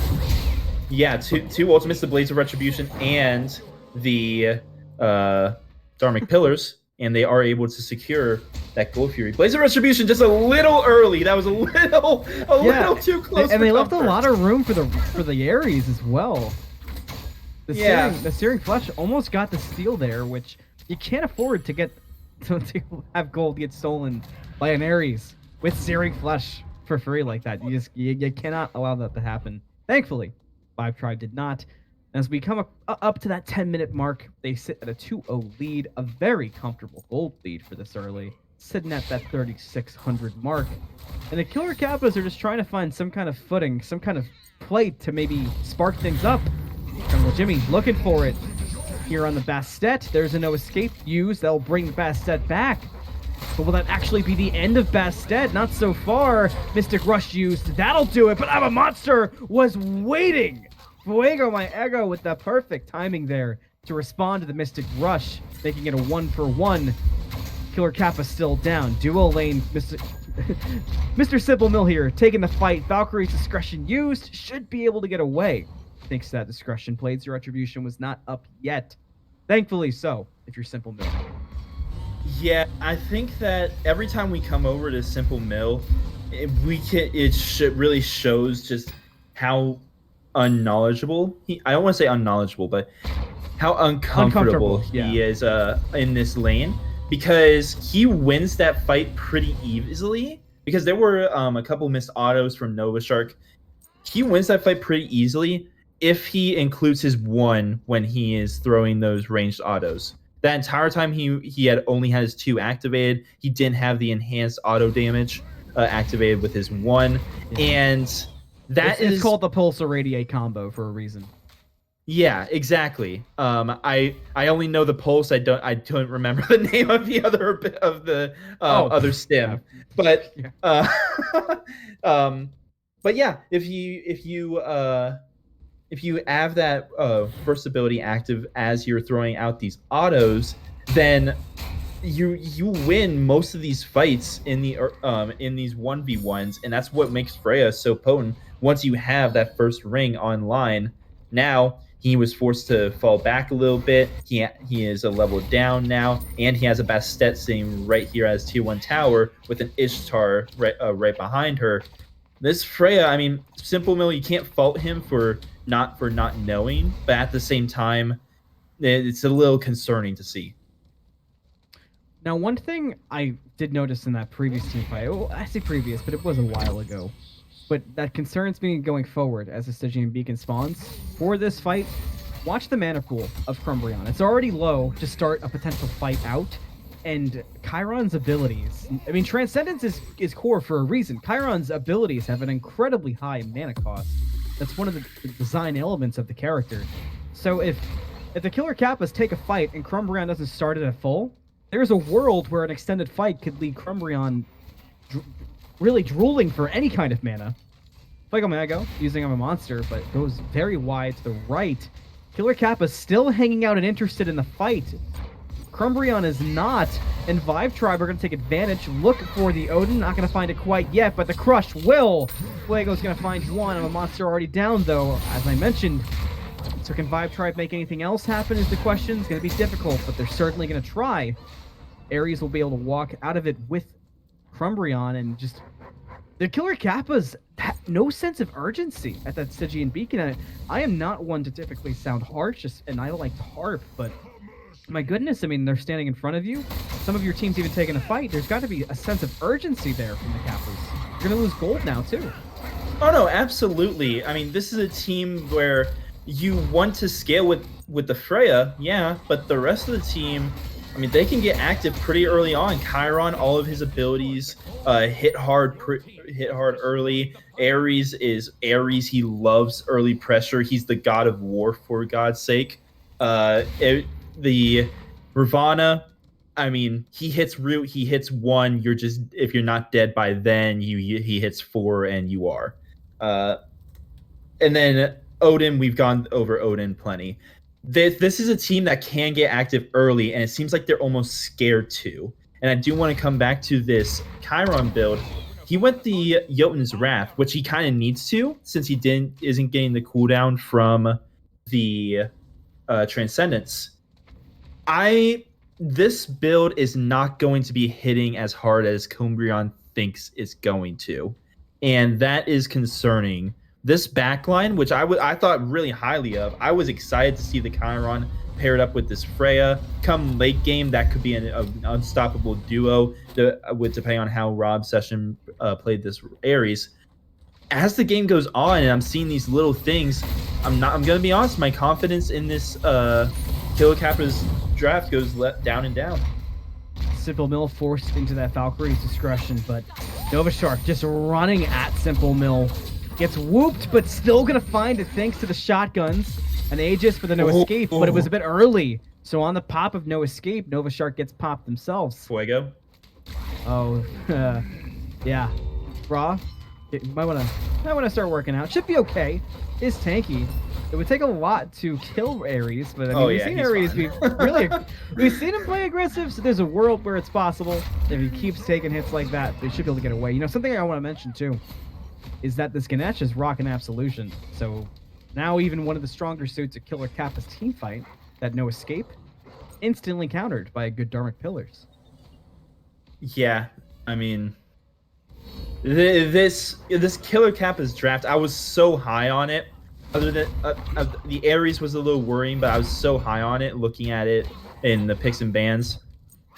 As the game goes on, like I said, I feel less and less confident, and this could break my confidence right there. Luckily, Jungle Jimmy able to use the Mystic Rush in order to get out.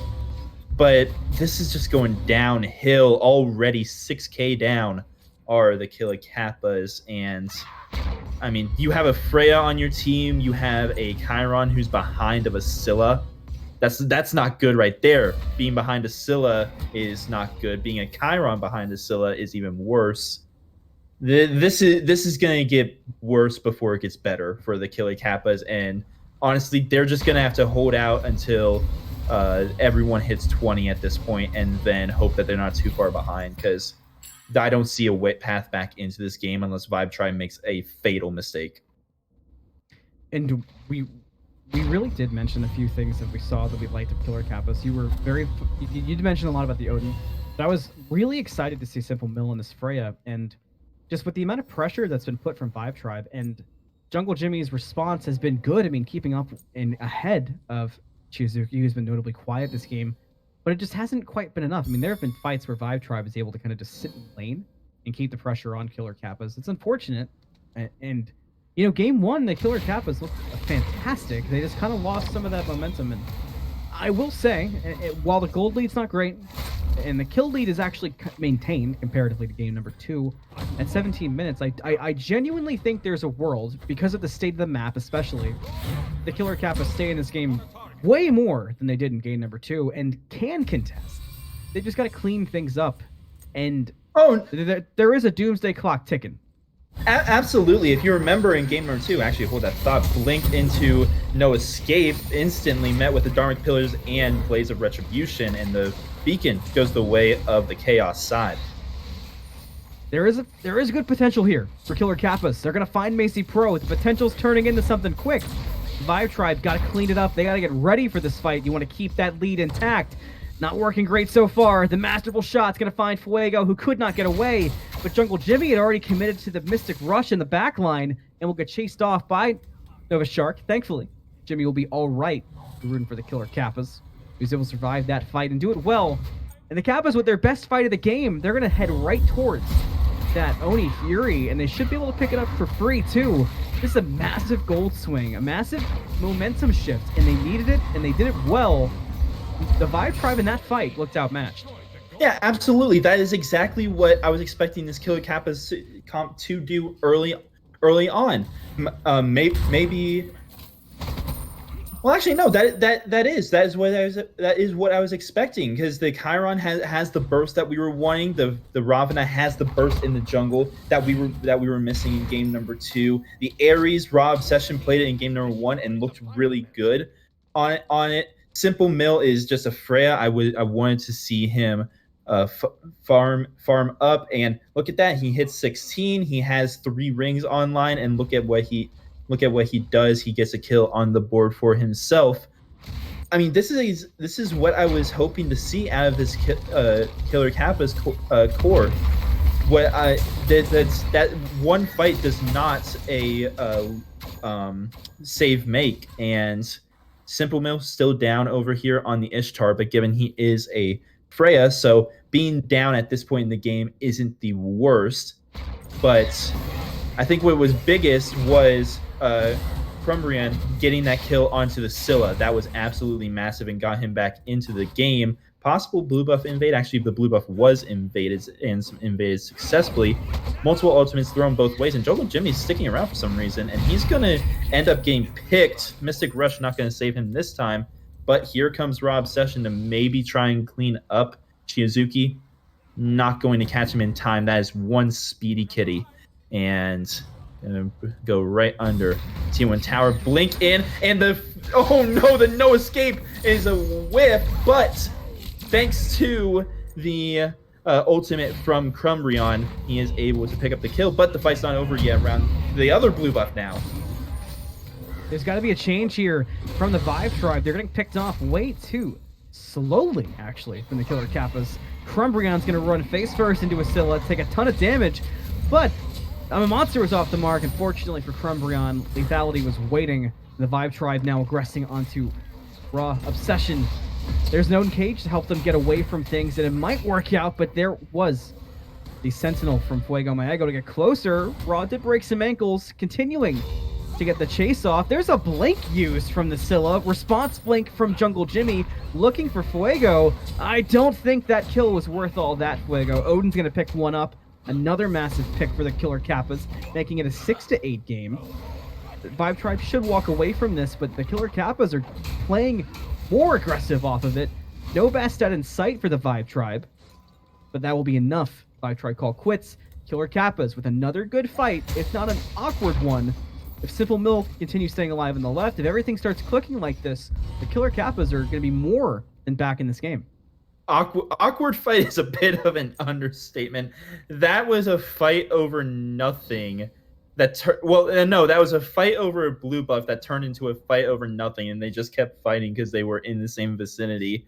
It was definitely good signs from the Killer Kappas. We saw a good ultimate from Orion. We saw two good ultimates from Orion, actually. And he was showing what... So, let me clear up, because I don't have Twitch chat open, but I'm sure there are Odin lovers out there who are upset at me. I don't think Odin is awful. I think that there are things that Odin does really well. One of them being the zoning that we've seen a few of these cages do. And when it comes to that, Odin does that extremely well. The reason I wasn't high on the Odin is because, as we saw, there was a time where he was 4 levels down on lethality when only dying once in lane. Odin just can't box this Kukulin, and I was expecting Vibe Tribe, with how they played in game number 2, to really take advantage of that. They didn't nearly as much as I was expecting them to, and because of that, Orion is still 2 levels down, but Killer Kappas are getting him involved in team fights and really taking advantage of this Odin. And so the Odin pick, it's not hurting the team as much as I thought it would. And now around this beacon, the Odin cage comes down, and it's a great zoning ult, but that's all it really did in that case. Killer Kappas do have to retreat. Take a bit too much damage there. One thing the Killer Kappas also have going for them is they're fighting well. They are making Vibe Tribe work for a lot of what they're gaining. And they have not had a Crumbrion in these fights. I'll let the damage charts speak for themselves. Hey, maybe Centaurus? That'll steal it! That was the redeeming moment Crumbrion needed. What I was going to say was, if you start getting Crumbrion in these fights, then the pendulum shifts even further. I can speak today. Because Crumbrion has been quiet. So if you can just pick things up, if you can get Crumbrion involved even more, then the Vibe Tribe will have a really tough time, because you haven't had that. Yeah, and his build has taken the right direction. Link in from both junglers, and Jungle Jimmy gained the best of this so far. Has to use the beads in order to escape the Huntress of Bass, and now Chizuki is the one looking worse for wear. But the build has taken a right turn for Crumbrion. If he had gone the Transcendence, I would have preferred to see the Brawlers instead of the Jotuns, but that's neither here nor there. Talking about what he has right now, the build is working fine. The Devos obviously is completely out of place, but for what he has, this is probably the best build that he can have with that Devos in the first slot, because they do need the burst, and that will show probably pretty fine around the side fight. Right there was almost a perfect no escape, with the counter absolution on the Dark Pillars, and Vibe Tribe are no worse for wear. Now Raw Obsession, very low. Here comes Orion, here come Killer Kappas, looking for picks, trying to find it. They find 2 right off the bat. Only Raw Obsession lost so far. Killer Kappas with their best potential fight so far. Here They just got to get that damage centered, but Nova Shark turns things around, finds a double kill. Now with Bastet here too, things take a major turn. It's a triple kill for Nova Shark. Crumbrion just gonna delay the inevitable, run into trouble, get deleted, but finds Macy on the way out. That's a deicide finding the way of Killer Kappas, but they did get forward response. They're staying alive, if not barely, and Vibe Tribe, that was the first fight that Bastet was in to that extent, and it was way scarier than anything I was hyping up with potential Chiron joining a fight. Yeah, and this is what the Bastet should have looked like last game. Unfortunately, the Poseidon didn't really allow her to do that, but this is what Bastet does the best. She plays a lot like an old Loki, the traditional, I am going to go in a little bit later than everyone else and just clean up the fights. And speaking of going in a little bit later, Raw Obsession taking very low, trying to solo that Titan while the rest of his team was respawning. And because of that, he is going to end up falling 5-2-5 for Shizuki on this Bastet. This Bastet play has been immaculate. I have really liked what Shizuki has. Yeah, I really like how Shizuki has been playing this Bastet, because like I said, he's playing Bastet like she's Loki, which is how she's meant to be played and designed to be played. And in the Lancelot division, in these lower divisions, you don't often see that with Bastet players unless they are the type that have like 15 stars. So I'm happy with what I'm seeing out of Shizuki on this pick. One of the closest games we've had so far in this set. But Orion, facing potential of getting picked, going to use that cage for an escape tool, and it will be successful. The Vibe Tribe will be stopped in their tracks. 27 minutes in, currently 10-14. Vibe Tribe holding a kill lead and a pretty decent gold and experience lead, but not like we've seen. Fire Giant started. Vibe Tribe now starts up that Fire Giant, and they dare the Killer Kappas to come. Fire Giant's already at a quarter. Blades of Retribution going to be used. Early again. Jungle Jimmy's going to go in aggressive for it. Vibe Tribe will get the Fire Giant fight after. That's the big thing. There's the Absolution counter once again. And Macy Pro, the mathematician, will set up Vibe Tribe to get a pick. They've got fire around the belt. Killer Kappas need to prepare for the onslaught. Yeah, crazy to think that game 2 ended 6 minutes ago. At this point in the game, we didn't even see a proper Fire Giant taken. Blink in by Shizuki onto Crumbrion, look at the burst damage from this Bastet, and that's one of the features of Bastet. Just jumping away. What? Wait! How did Fuego get there? I didn't even see him. Fuego was cosplaying a Nox there and got stuck inside of Shizuki, I guess. I don't know how else to explain why Fuego was there, but that's led to problems for Vibe Tribe. And now that Odin trying to do some Odin things, jump slightly off the mark. Jungle Jimmy gets picked up by Shizuki. Orion barely going to escape the shotgun autos coming out from Nova Shark, but now Vibe Tribe, who landed in some trouble, are finding their way right back out of it. Valkyrie's Discretion forced. 2 Phoenixes gone. Vibe Tribe playing well on this siege, and Killer Kappas have not been able to put together a cohesive response. They will step up and force Vibe Tribe out, but damage is certainly done. Yeah, 2 Phoenixes down. Still got about 2 minutes left on this Fire Giant power play. I'm going to go for the Pyromancer and then probably look to reset and group up at the Primal Fury. Nova Shark and Crumbrion sort of eyeing each other there in the mid lane, and Crumbrion losing the staring match. So that's a massive pick now. 4 ankles seconds. And they're all broken. My goodness. 60 seconds now without the Chiron, and that's a massive amount of damage that is just off the table. So Killer Kappas can no longer step up to this Primal Fury, even if they wanted to, because they will just be at a massive disadvantage. And I mean, if you are the Killer Kappas, you really just can't do anything except continue to farm up, get your itemization online. I don't know why Orion has Gauntlet of Thebes in that 5th slot, as pointed out by production. But I'm not going to talk about that any longer because we might have an end call here. Vibe tries step up aggressive. The Killer Kappas prepare for what could be a quick reverse sweep. They're going to send out the response team. It's Jungle Jimmy going aggressive with Mystic Rush, but he does take some damage in response. Centaurus looking for Nova Shark. Masterful shot. Can that clean it up? Yes, it will. That's one pick for the Kappas on the defense so far. They're going to look for Fuego as well, and Jungle Jimmy is going to find it. Now you've got the Odin going aggressive. You've got the Ares going out, and Absolution wasn't there to counter this time. The Killer Kappas are making plays happen when they need it the most, but the Vibe Tribe are still in, still aggressive. You still got to get them out of your base, and the Killer Kappas are going to do just that. Say it ain't so. Is there some kind of comeback potential here? Maybe so for the Killer Kappas. They continue to press forward, but Orion will run into Shizuki. That's enough for Orion to back up. Crumbreon will chase forward on the horsey, but just to make sure they leave. Just a scouting party. Nothing else, I swear. Leave him alone, Shizuki. Leave him alone.